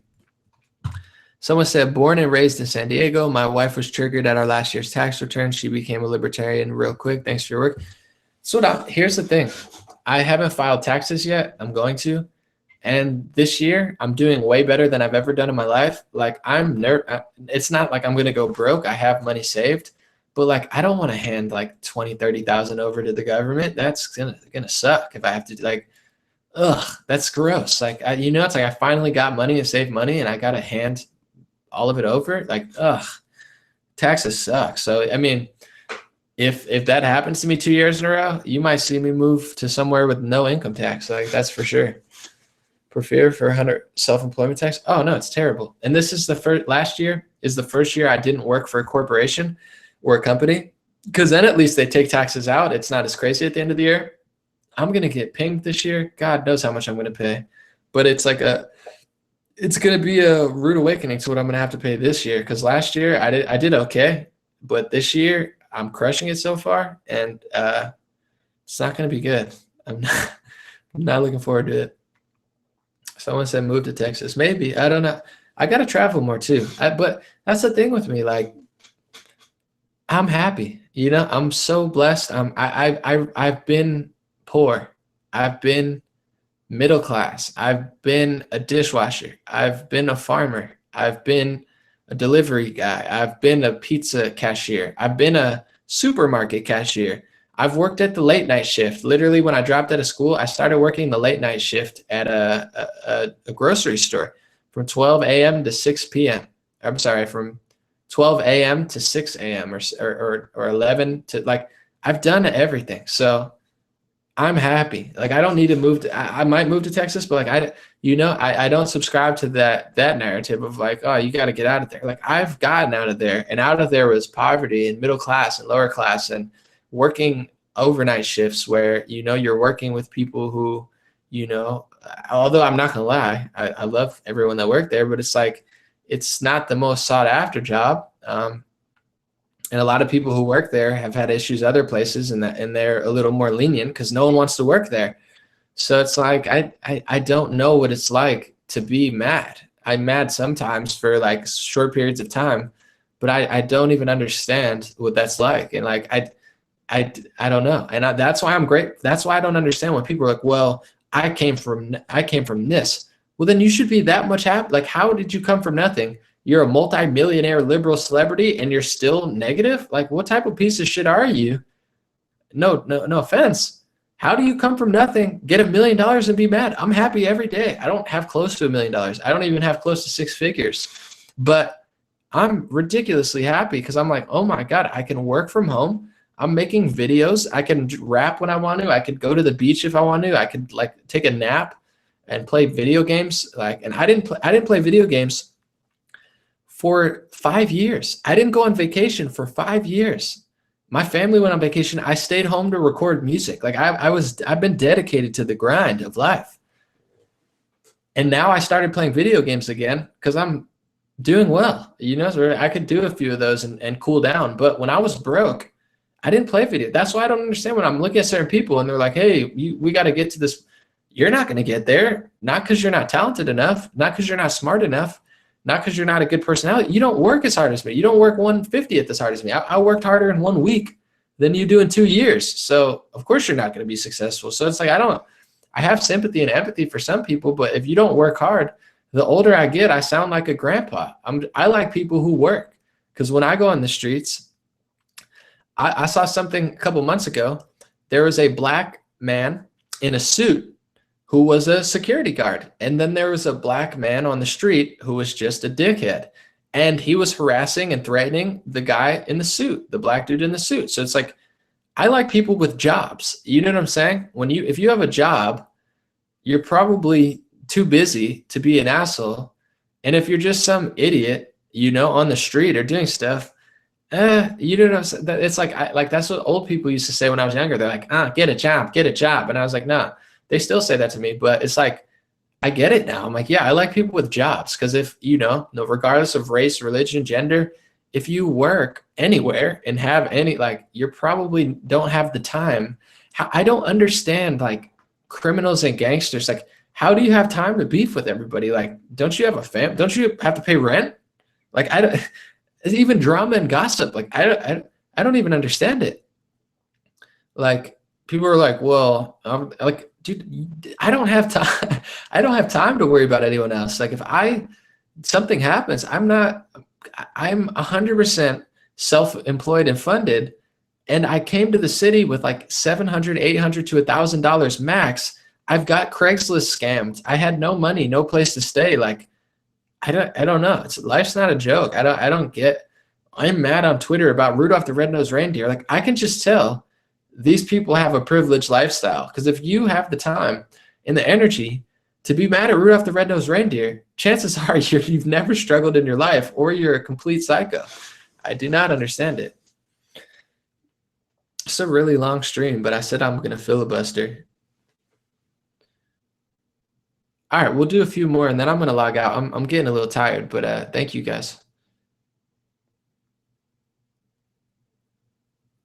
Someone said the Necro beef. You guys talking about Necro, the rapper? I've met him a few times through my friends from Underground Hip Hop Blog. Yo, Necro in person, I ate at like a Chinese buffet with him. Necro is hilarious. Like he's like a real life troll. It's almost like with Necro, if he was anyone else, I probably wouldn't like him because he can be like obnoxious, but he's so funny and likable and like genuine. I think Necro's hilarious. I've eaten at a buffet with him.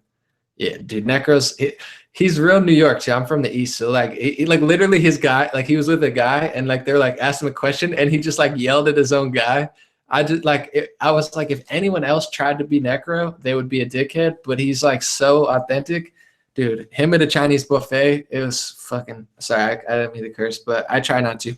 It's hilarious, really funny. He's a good guy.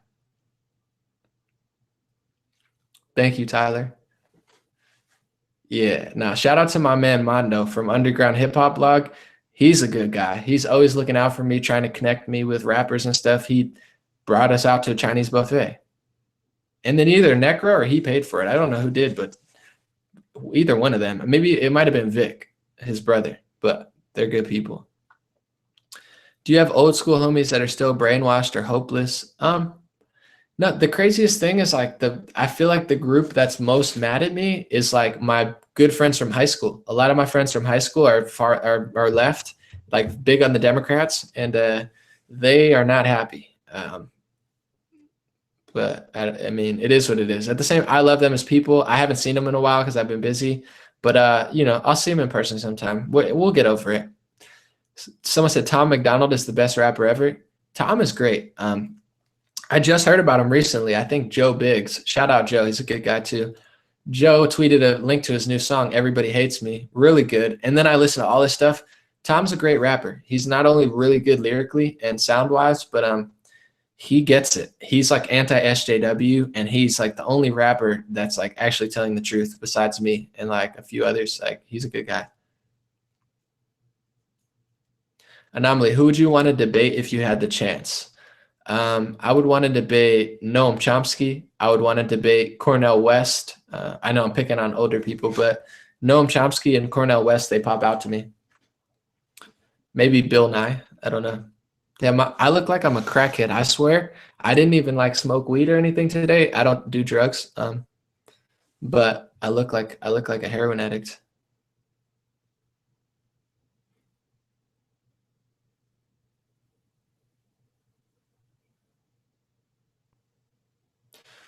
Let's see. Someone said Lil Boosie is the best rapper ever. Actually speaks about life. There's a good Lil Boosie. There's a good interview of him where he was calling out like the black community. He was basically like, "Yo, if someone does some shit to me, like it's gonna be y'all." Like, dude, he was going in. I was like, I have a whole compilation of rappers speaking the truth. I was like, "Yo, Boosie." Daniel wants to know your views on gun control. Yeah, I'm pro Second Amendment. Yeah, Hitler took the guns, Stalin took the guns, Mao took the guns, as Alex would say. I don't like leftists have done insane psychopathic things these last year, and then they want to restrict guns. I don't see the correlation. And I think it's more of a mental health problem. People had guns 20 years ago, but people actually had families and people had religion, or people had like a general structure of not being insane, and they loved this country. And now people are mentally ill on all these pharmacy pills. I think that's the problem. I don't think it's the guns. And I mean, having guns in your country is a huge pro when it comes to like foreign interference or government tyranny. Like they can't do what they do in other countries. And people are like, that would never happen. It happened in Libya. It happened in Syria. It could happen. So I'm very pro Second Amendment. And it's not like I get it. Like there's definitely some people I'm for strong checks. I think there are strong checks now, but it's like I don't know. The left should not be taking away or restricting, because it's also like abortion. They're like, we're going to do it at 2 weeks. We'll do it at 5 weeks. No, we're going to do it at 9 weeks. We're going to do it at 5 months. We're going to do it at 6 months. Oh, we're going to do it at 9 months. Oh, we're going to do it. Like, that's what they do with everything. Oh, gay marriage. Oh, this, that. Like, I didn't care about gay marriage, but like now the LGBT like liberal agenda is like, they're like, oh, let's start a war in Libya. Ah, let's do this. Ah, it's like, nah. Fool me once, shame on something. Fool me 3 times, shame on something else. Someone said Dirt Nasty. I love Dirt Nasty. I really liked when Dirt Nasty, Andy Milonakis were rapping. Yeah, I'm cool with Dirt Nasty. He's really funny too. Someone said stop the fentanyl. Yeah, for sure. They did that today or yesterday.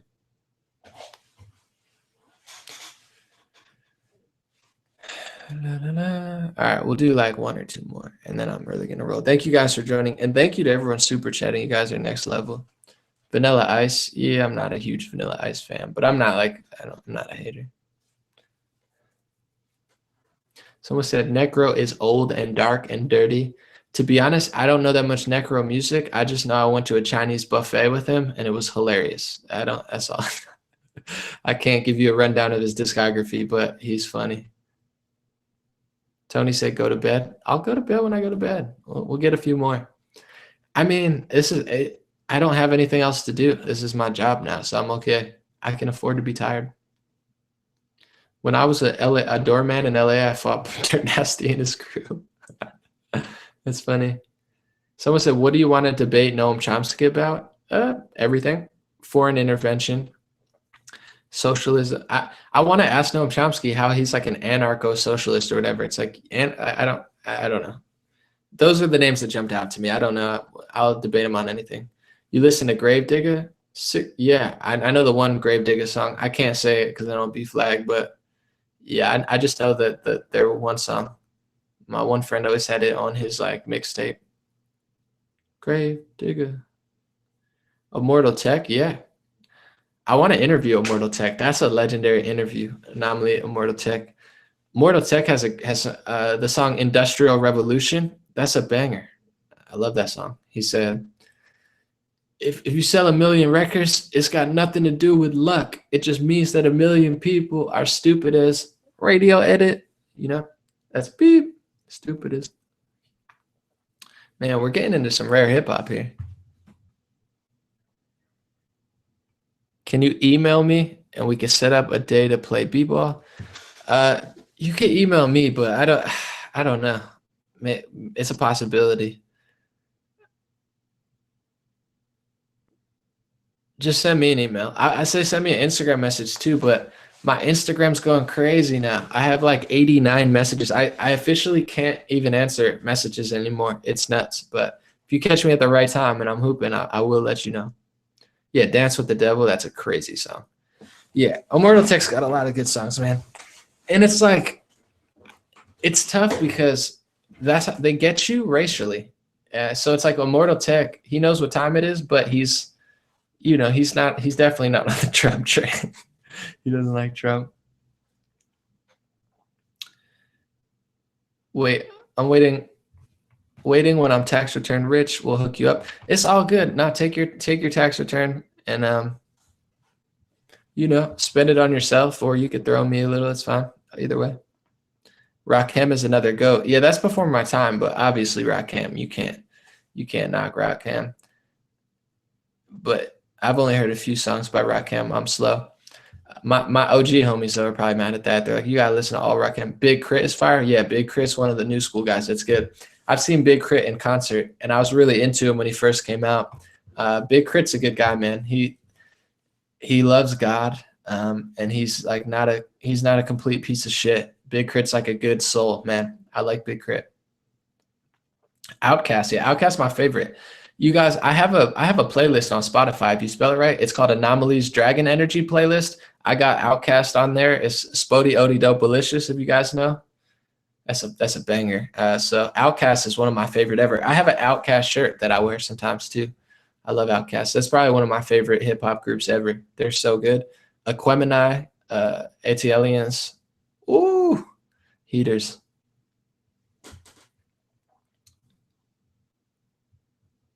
Love that Bob Ross. Yeah, I got some rap hits too. Dude, what's that playlist? It's called Anomalies Dragon Energy playlist. It's if you search Anomaly Dragon Energy, I think it should come up on Spotify. I have ATLiens, I have Tom McDonald on there, I have Kanye, I have Hall and Oates, I have Dancing in the Moonlight, I got some old stuff and some new stuff. It's just some good vibe music. I play it in the shower or I listen to Owen in the shower. It's a good vibe. Owen, when I'm trying to vibe out and hear some things, and just like when I'm trying to dance, I'm trying to think what else is on that playlist. It's pretty short. It's like 15 songs, but it's good. I didn't hear the Killer Mike interview yet. I'll probably listen to it, but maybe I won't. I think I get the gist of it. I should listen to it, but it's like I get it. He's pro Second Amendment, but he's like falls into the social racial thing. I'm over it. I don't know if I'm gonna listen. So I listen to Anomalies Bob Ross in the shower. Yeah. I'm trying to think what else is on that playlist. Yeah, a lot of Kanye. Goody Mob. Yeah, I haven't heard that much Goody Mob. I should, but I really liked Gnarls Barkley. I know a lot of people know the song Crazy, obviously, but that whole album is insane. Like, that's such a good album. Danger Mouse and CeeLo Green. Woo, that's nuts. CeeLo's in Goody Mob as well. I was sleeping on them, but man. What do you think of Killer Mike? I'm not, to be honest. I mean, I don't know his politics. We probably agree on some things, don't agree. But his music, I never really got into. I'm not a hater by any means, but like Run the Jewels, when Run the Jewels came out, everybody was like, "Dude, this is like the most fire stuff." And I listened to it, and I was like, "Yeah, it's okay." Like I'm not a big fan, but I'm not a hater. Jodeci, that's before my time. But there's a lot of things before my time. I can't say that because I'm listening to Hall and Oates and I'm like, Jodeci's before my time. I like Otis Redding and Elvis. But yeah, I don't listen to Jodeci. Nah, Crazy's an amazing song. Yeah, yeah, the Gnarls Barkley albums are insane. So insane. I crashed my car listening to like one of their epic songs before I got my license. I was like driving with my friends on my property, and it was like I was trying to parallel park.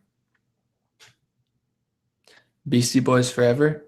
Yeah, Beastie Boys are lit. I'm not the biggest fan, but I definitely like the Beastie Boys. Let's see who we got. Tenacious D. Man, that's a gem. Tenacious D is hilarious. The greatest song in the world. This is just a tribute. I couldn't remember the greatest song in the world. No. That's a banger. I like Trump, yeah, of course. Frank Sinatra's great. Sometimes I'll put on Frank Sinatra, Pandora. Gone Daddy Gone is full of energy. Facts. It's a great song. Fuji's The Score. Oh my God, that's so good. Yeah, that's a great album. That's got a few good songs on it.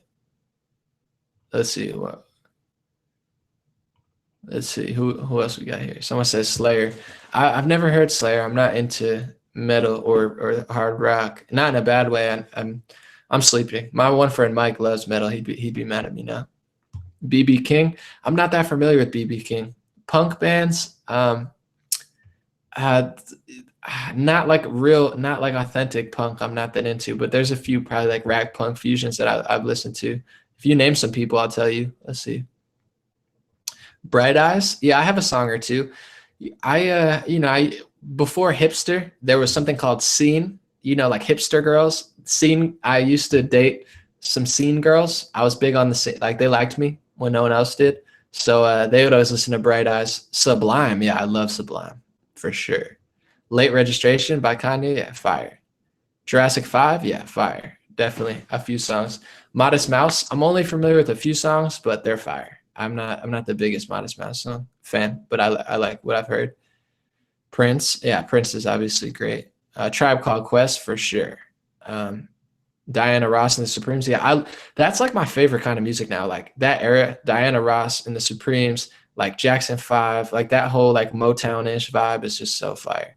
Lupe Fiasco, first two albums, oh my God, they're so good. The Cool and whatever the other one was, so good. It came up on after Spotify, like it plays.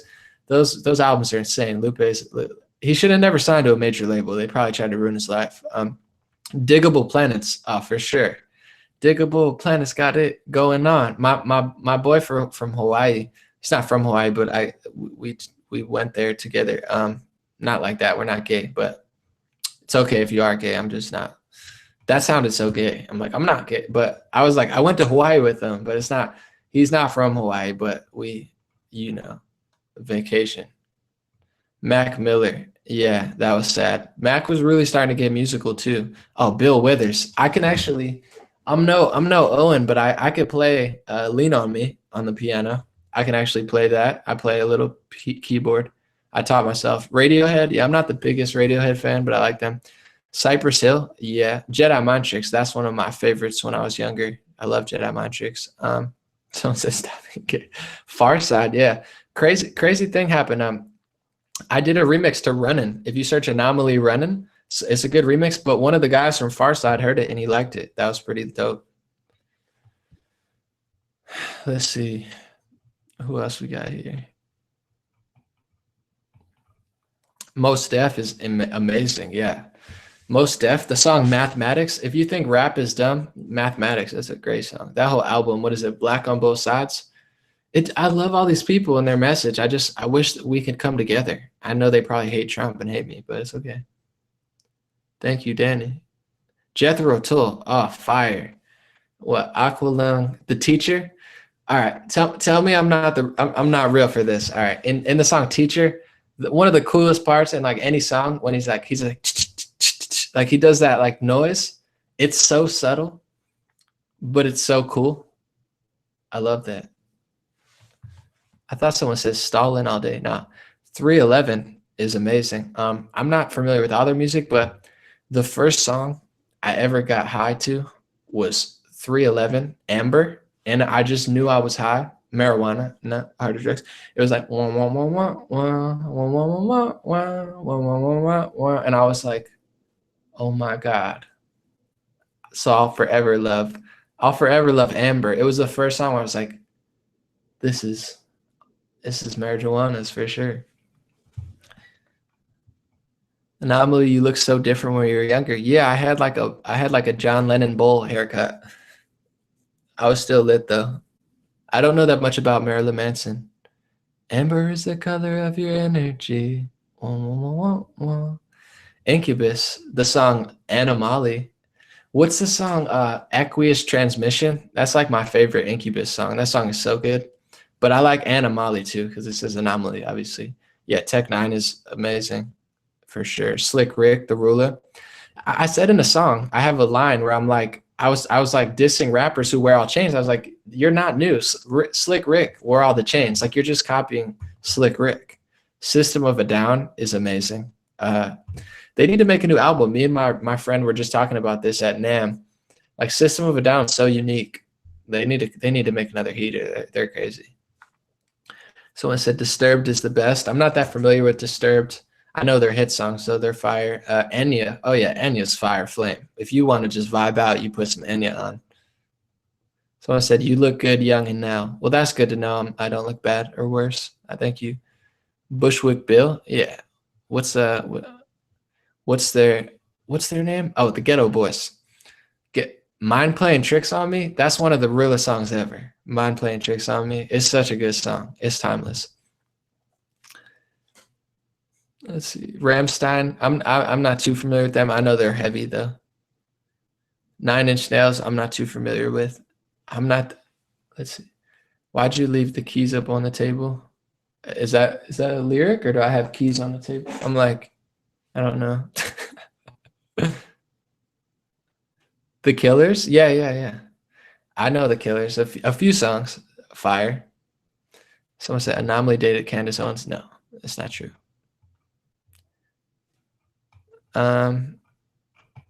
This is fun.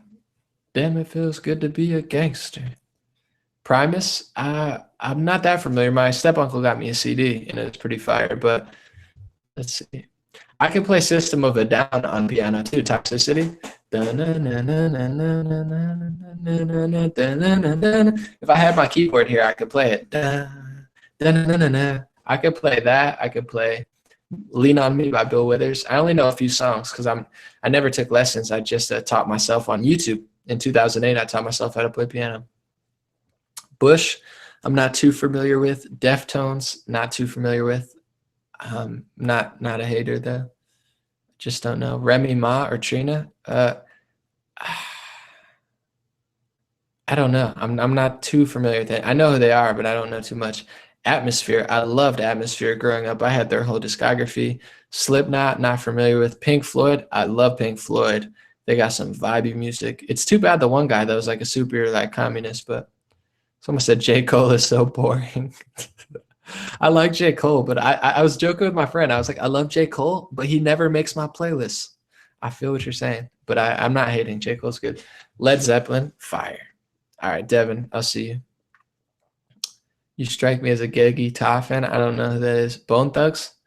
Bone. Yeah, I like Bone Thugs a little bit. I'm not a super fan, but I slept on them for a while, and then someone showed me them. I was like, oh, Bone Thugs are lit.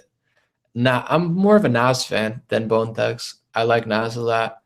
The song, what's it called? What Comes Around? Or I don't know if that's the name of the song. That song's incredible. I mean, Nas has a lot of really good songs, but I like, let's see, Metallica or Megadeth. I don't have a preference. I don't know that much. MF Doom. I don't know. I don't know that much about it, about MF Doom. I should though. Bob Marley, fire, and so is Bob Marley's son, Damien. His son Steven's fire too, but dude, Damien is such a good rapper too. I love the Marleys. That whole family, that's good bloodline right there. Like they could be supremacists. They're like, yo, we like Jamaica. Like they could be Jamaican supremacists. I'd be like, that's fine. They got good blood. Someone said I got shot in Nas's neighborhood. Yeah, that might happen. Lil Jon. I mean, Lil Jon's Lil Jon. I heard Lil Jon actually produces though. That impressed me. He made, I think, the Yeah beat. Nah, nah, nah, nah, yeah, nah, nah. You know, Mystical. Oh, dude. Yes. Strong yes. Strong yes. I'm glad you brought that up. This is fun. Yeah, dude. I used to say Mystical is like drinking like 5 cups of coffee. You listen to Mystical and he's just yelling, watch yourself. Show me what, like dude, Mystical's got some bangers that like no one even knows about. I know quite a few Mystical songs. Like they were never on the radio, but they're fire. Who we got? Lil Pump makes bangers. He's definitely not talking about much, but I'd be lying if I don't bang some Lil Pump sometimes. Not recently, but I got my playlist. Nelly, yeah, Nelly's great. Check out Hilltop Hoods. My website's on legendary.vision. So if you go to legendary.vision, spelled like that, or just search Anomaly website in Google. Wait, there's so many coming in. I was gonna go to sleep, but this is actually fun. I could get down with it. Someone said Lil Pump is garbage. Yeah, I mean, it is what it is. But you know, he makes some bangers. I'm not the biggest fan. I wouldn't go to a concert per se, but I did a remix to one of his songs. It's on my Instagram. Search Anomaly Lil Pump. I went in. I dropped some heat. 3 6 Mafia, they had some bangers. Someone said, is Howard Schultz Jewish? Yeah, he is Jewish. He went right back to Howard. Well, I guess it is the title of the video. Yeah, this is fun. Al Green, yeah, fire. Ice-T, not that familiar with, but Queensbridge is where Nas is from, and it's the biggest hood in the country. Yeah, no, I've been to Jamaica, Queens. I was walking on the streets like 2 a.m. with Jam Master Jay's son. One of Jam Master Jay's son invited me to Jamaica, Queens to record at his house. I kid you not, and I thought he was just killing it, but he was just in the hood. He was like, oh, I'm living here, and I was like, all right. I was like 19, just walking around Jamaica, but it was fine. Here I am. Good night, Daniel. Let me see. Logic.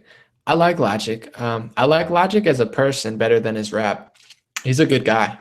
I like his rap too, but I just feel like he's a good guy, and we need more good people. DJ Khaled is useless. Changed my mind. I like his motivation. He's fun. R.A. the Rugged Man, yeah, R.A. is great. I love R.A. the Rugged Man. I like this guy J Live too. If you guys haven't heard of J Live, he's fire. He's underground, but R.A. he's a good guy too. He was on Jesse Lee Peterson. It's pretty funny. Juicy J, I do love Juicy J. You say no to ratchet pussy, Juicy J can't. That's such a good line. You say no to ratchet blank, but Juicy J can't. So funny. I love, yeah, ASAP Rock. Yeah, he's a good rapper. I like a few songs by him. I forget the names of them though. ASAP Rock, good guy. Missy Elliott's one of my favorite. Yeah, oh, Missy's fire, and she produces. Missy's a badass. That's a powerful woman. Pac or Biggie? Pac was deeper, but I listen to more Biggie songs. Like I don't listen to that much of either of them, but Pac was definitely more of a poet. Biggie made probably more bangers, but Pac was probably more meaningful. Bob Ross or Rick Ross? Bob Ross. But Rick Ross is okay, but I like the real Ricky Ross, the actual Ricky Ross, if you guys know him, like the guy who went to jail and stuff. I like that Ricky Ross the best. Cool Keith, your favorite rapper's favorite, for sure. He's the original. Blueface, I've only seen 1 or 2 Blueface videos. They're entertaining though. Dude, answer me. Do you like Lil Dicky? Yeah, no, I do like Lil Dicky. Very funny, good flow, good rapper. Lil Dicky's good. Big Daddy Kane, OG, classic. King Los, great freestyler, very skilled, good guy. Eminem, I loved Eminem growing up. And he's still, I mean, dude, Eminem dropped that joint with Joyner Lucas. Regardless of what you think of Eminem's politics, he's still blowing like 95% of the rap game out of the water. Eminem's a talented guy. I wish he wasn't a communist, though. I don't know if he's a communist, but you know what I mean. And he was very dark, but it's okay. Eminem's such a good rapper. Let's not lie. And Eminem, he inspired me at a young age. You know, I can't forget that. Let's see. What kind of headphones are these? These are blue headphones. I will say, and my microphone, they gave these to me for free. The guy at Blue recognized my videos, and he gave me all this stuff for free. So I'm not gonna lie, the headphones are okay. I'm not mad. I'm not like a hater of them, but the microphone is great. The Blue mic is amazing. Yeti mic. They're not sponsoring me. They never said, Anomaly, you have to talk about it. He literally was just like, I moved from California to Texas. I'm like the regional sales managers. I love your video. We're gonna give you free stuff. So the Blue is good people. They literally gave me the mic for free. So yeah. Anderson .Paak. Oh my God. I would play music, but they'd probably like flag me. But the song was it? Dun, dun, dun, dun, dun, dun. What's that song I'm talking about? What's the Anderson .Paak song I'm thinking of? He's got a bunch of good ones, but how's that song? What? You know what song? The one with the thick bass? DJ Premier is one of my favorite hip hop producers ever. What's the? Come on, you guys can do it. Someone said, "Love Biggie so much, I got nothing to lose." Tattooed around my gun wound. Love that you made it out here on YouTube. So I don't use it on Facebook. Yeah, I love Biggie too. That song, I know Pac was probably a better poet, but I listen to Biggie more. No, what's the name? What's the name of the? I can't move on until I get this. What's the name of the hit Anderson .Paak song? What you gonna do now? Oh, come down, come down. You drank up all my liquor. That song is such a banger. Like even my friends who don't like rap, they're like, "What is this song?" Yeah, come down. That's the banger. Thank you. Brother Ali, yeah, good rapper. Mobb Deep, for sure, good rapper. Prodigy, rest in peace, good guy. Prodigy was really woke too. His death was highly suspicious. Highly suspicious. Prodigy from Mobb Deep. Liquid Swords, good album. The Grouch and Eli, I'm not too familiar with them. I know they're like underground rappers. Black and Irish, I love MGK. Yeah, MGK could spit, man. When he dropped that first joint, like was it off the block? I was like, this guy's going places. He just got that fire flow.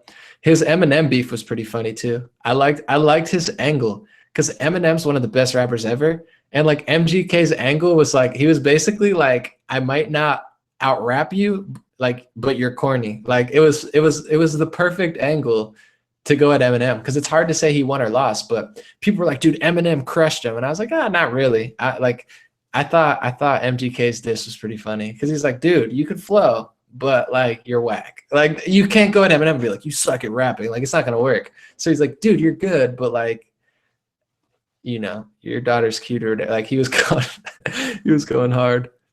Thank you, Donna. Ill Bill. Yeah, I know a few songs of Ill Bill, mostly from nonfiction Ill Bill. I know mostly from Jedi Mind Trick songs.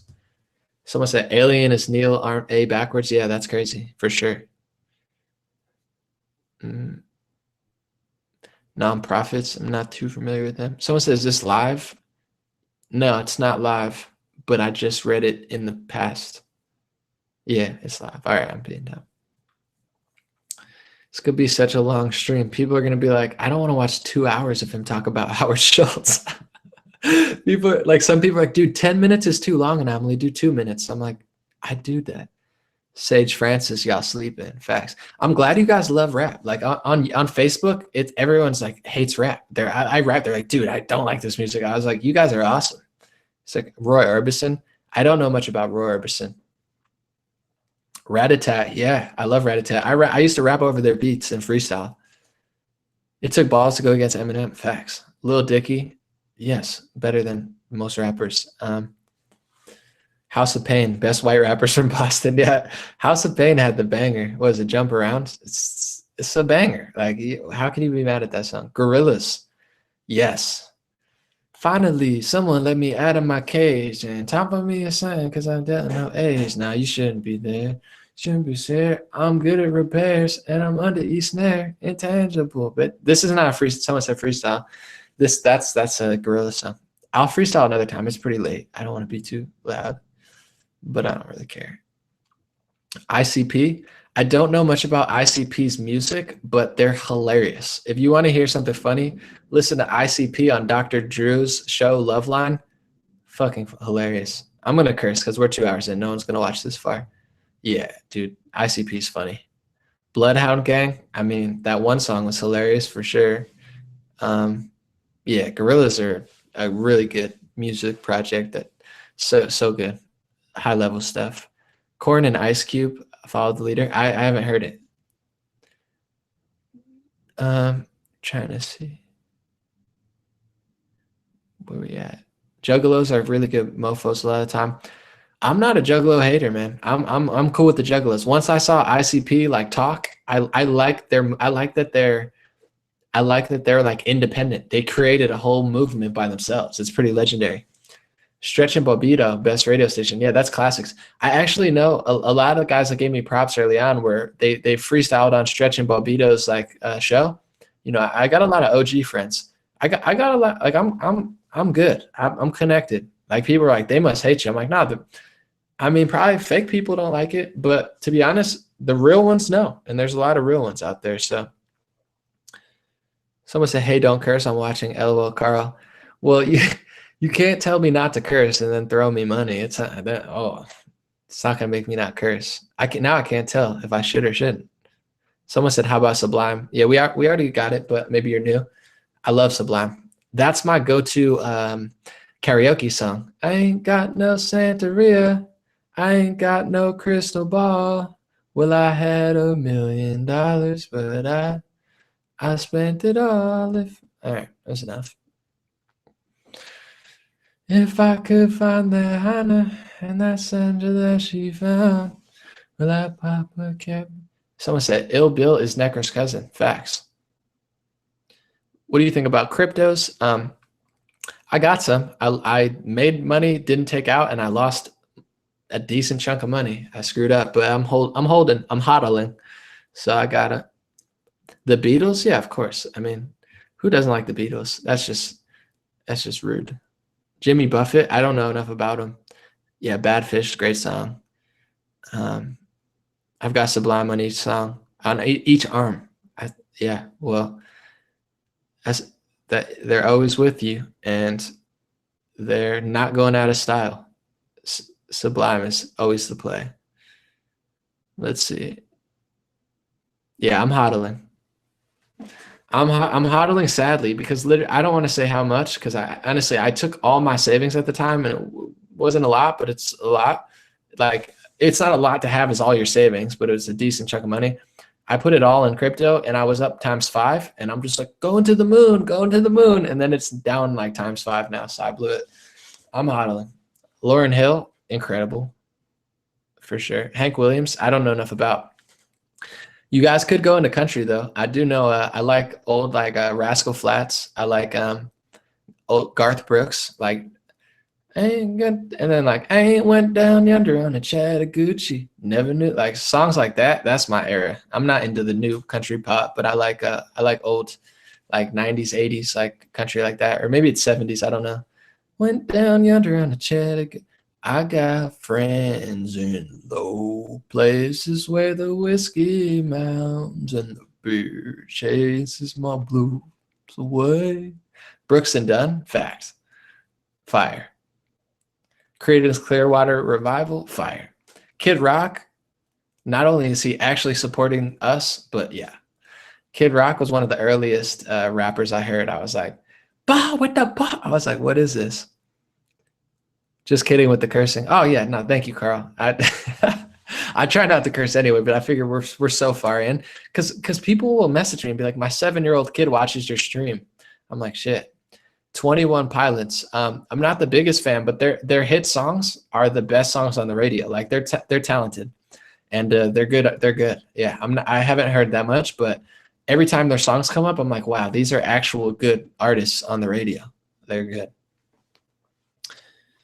What is it? Chattahoochee by Alan Jackson. Oh yeah, that's it. I went down yonder on the Chattahoochee. Never knew the river what it meant to me, but I learned how to swim and I learned who I was. A lot about living and a little about love. Fire.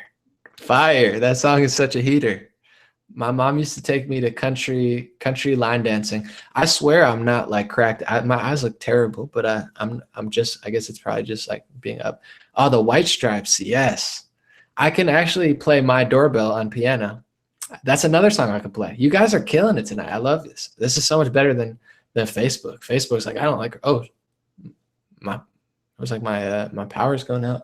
I'm getting hacked probably. Someone just hacked me. Oh well. But yeah, I could play it. I've been thinking about my doorbell. When I'm gonna ring it. Daft Punk, fire. Johnny Cash, fire. You cannot like Johnny Cash. Let's see. Waylon Jennings, I'm not too familiar with, but Leonard Skinner, fire.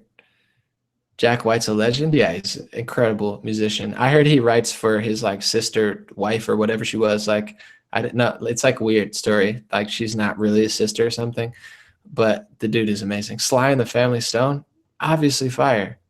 Obviously fire. Yes. Depeche Mode. I've only heard like 2 songs, but they're fire. Someone said microwave. I don't own a microwave. Tribe Called Quest, fire. Amazing. Let's see. Oh, The Doors. Yeah, I love The Doors. The Doors are incredible. Super fire. Good night, Ariel. God bless. 9 Inch Nails, I haven't heard that much of, but I've heard a few songs. They were good. Frank Zappa, I haven't heard enough. I haven't heard anything. Let's see. Guess the lyric. I'm gonna paint this town, right? Yeah, everyone's hodling. That's all you can do now. You just gotta hodl. Jadakiss. Yeah, dude. One of my favorite songs is We Gonna Make It by Jadakiss and Styles P. If you want to get hyped up, we gonna make it. The one song he said, dude, Jadakiss has so many good lines in that. He said, I might leave your man dead in the ocean. It'd be all right though. You know, dead rappers get better promotion. Oh, that's a heater, dude. That whole song's retarded. I love it. So fire. Temptations, fire. Yeah, I'm up late. I was gonna go, but if we're gonna talk music, we're gonna go in for at least like 10 more minutes. It's fire. Yeah, Locks, of course. Jada, yeah, dude. We Gonna Make It. That whole song is just stupid. Every line is just like, it's like banger. And then the hook. Why I gotta add that to the anomaly play. I forgot to add that to the Dragon Energy playlist. I gotta add that. Black Eyed Peas. They got some fire. I mean, they definitely went the pop route, but their first song was incredible. New Radicals. Um, I haven't heard them. I haven't heard anything from them. I'm sleeping. Maybe I've heard a song. I don't know it. Miles Davis. Yeah. I mean, you can't hate on Miles Davis. I don't listen to that much. Jazzy Jeff. Yeah. Fire. Rest in peace, Sean P. Facts. Sean Price. Fire. Rest in peace. Danko Jones, not familiar with. Depeche Mode. I've only heard the one song and it's fire, but it's like real quirky. Like the it's like that's not what I'm the synthesizers. That one song is fire. Santana, yeah, classic. Sean Kingston. I only know the one hit song, so I don't know that much about. I'm not that into movies. Someone said, "What movies am I into?" I don't like movies that much. I like Willy Wonka and the Chocolate Factory, the original one. That's my joint. What's my favorite movie? Probably Willy Wonka, the original one. Um, I'm trying to think. I'm crazy bad with movies. Like I don't like movies at all. Like it's like movies and television shows. I haven't seen a television show in like 10 years. I don't know anything about what they're doing. Eric Clapton, probably fire, but I don't know that much Eric Clapton. But I'm not going to sit here and say Eric Clapton's not fire. I feel like that's disrespectful. But I haven't listened to any. Pusha T's new album. Yeah, I like. I like it, and like I don't dislike Pusha T. He's not my favorite though. I like the Kid Cudi Ye album and the Ye album better. Let's see. Willy Wonka, yeah, Willy Wonka and the Chocolate Factory, not Charlie. Drink coffee, listen to Elvis. I was drinking coffee every day, and I tried to cut down because it wasn't having any effect. Elvis, I listened to a little bit, not too much, but I used to drink coffee obsessively much. I'm trying to cut down, but I had coffee today. My one friend pulled up with 2 coffee cups, and he was like, "You can have one." And then I was like, "Were you going to tell me?" But I thought he got it for me, but he was going to drink 2 back-to-back cups. I was like, "Damn, that's savage." And then he drank another one at the mall. Patrick's lit. He's drinking. What songs do you get hyped for a workout? I always forget my headphones when I work out. So I should work out to songs, but I don't. I'll have a blue. I sung that. We did karaoke at my Christmas party with my stepmom and our family, and I sang Blue Christmas. I'll have a blue Christmas without you. I'll be. Do you like music without lyrics? Of course. I like Nujabes. He's a Japanese hip hop producer who died, but he makes like jazzy hip hop, samples jazz. I love instrumental music for sure.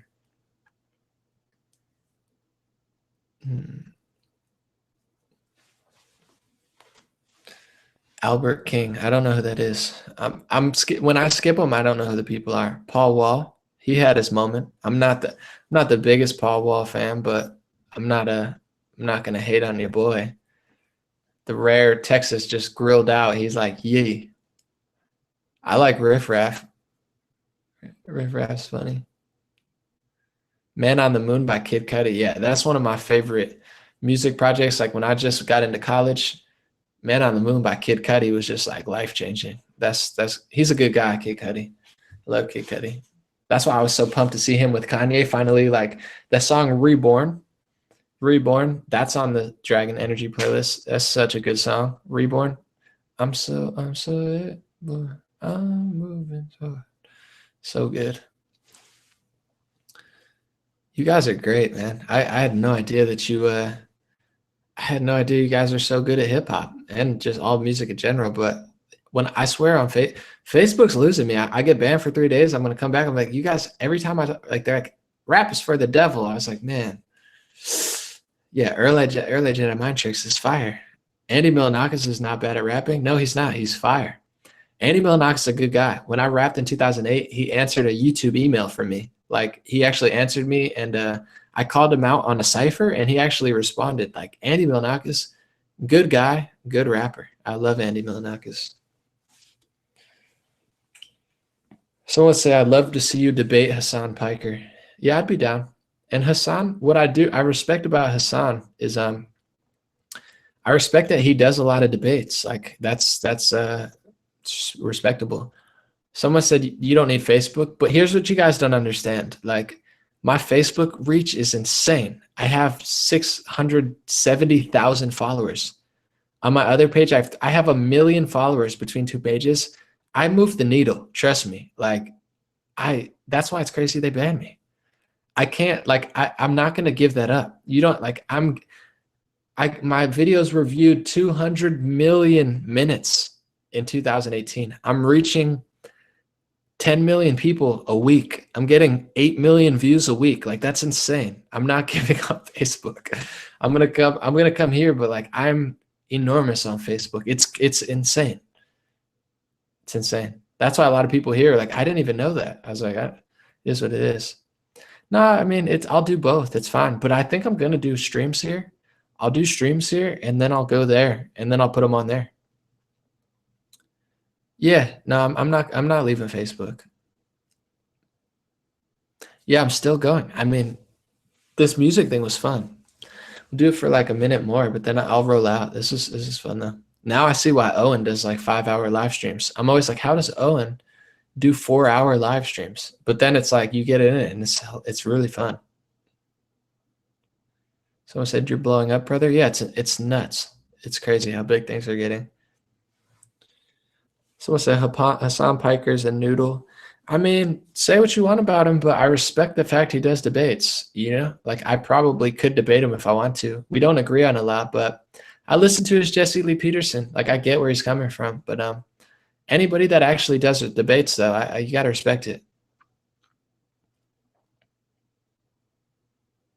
Someone said I saw you on Owen. Yeah, a lot of people did. Owen has helped a lot.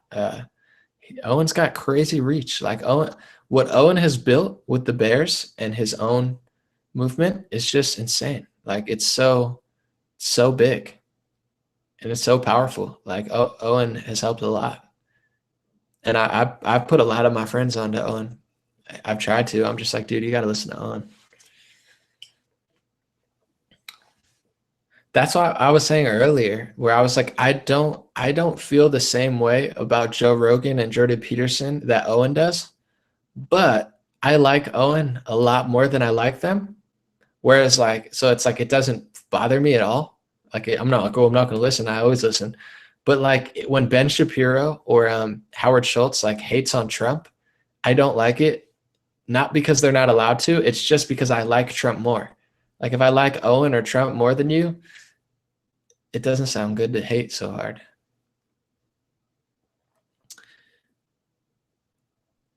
Someone said, it's great to interact with the people you follow.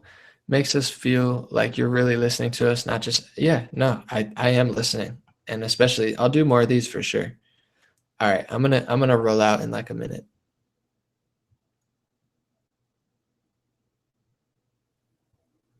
What should we end on? My biggest following is from California and then New York State. It's New York State, California, and Texas, I think, top 3. And then maybe Florida. I don't know. Probably just where all the people are. It's not like people, yeah, a lot of people in California listen. All right. Good night, guys. I'm gonna go to bed. God bless you. I always say this on Facebook. I'm gonna say it on YouTube too. God bless you. God bless your family. God bless America. And God bless the world. Blessings around. Say a prayer for me. I'll say a prayer for you. Say a prayer for the world. And that's where we're at. Talk to you guys soon. I'm about to end right now. God bless.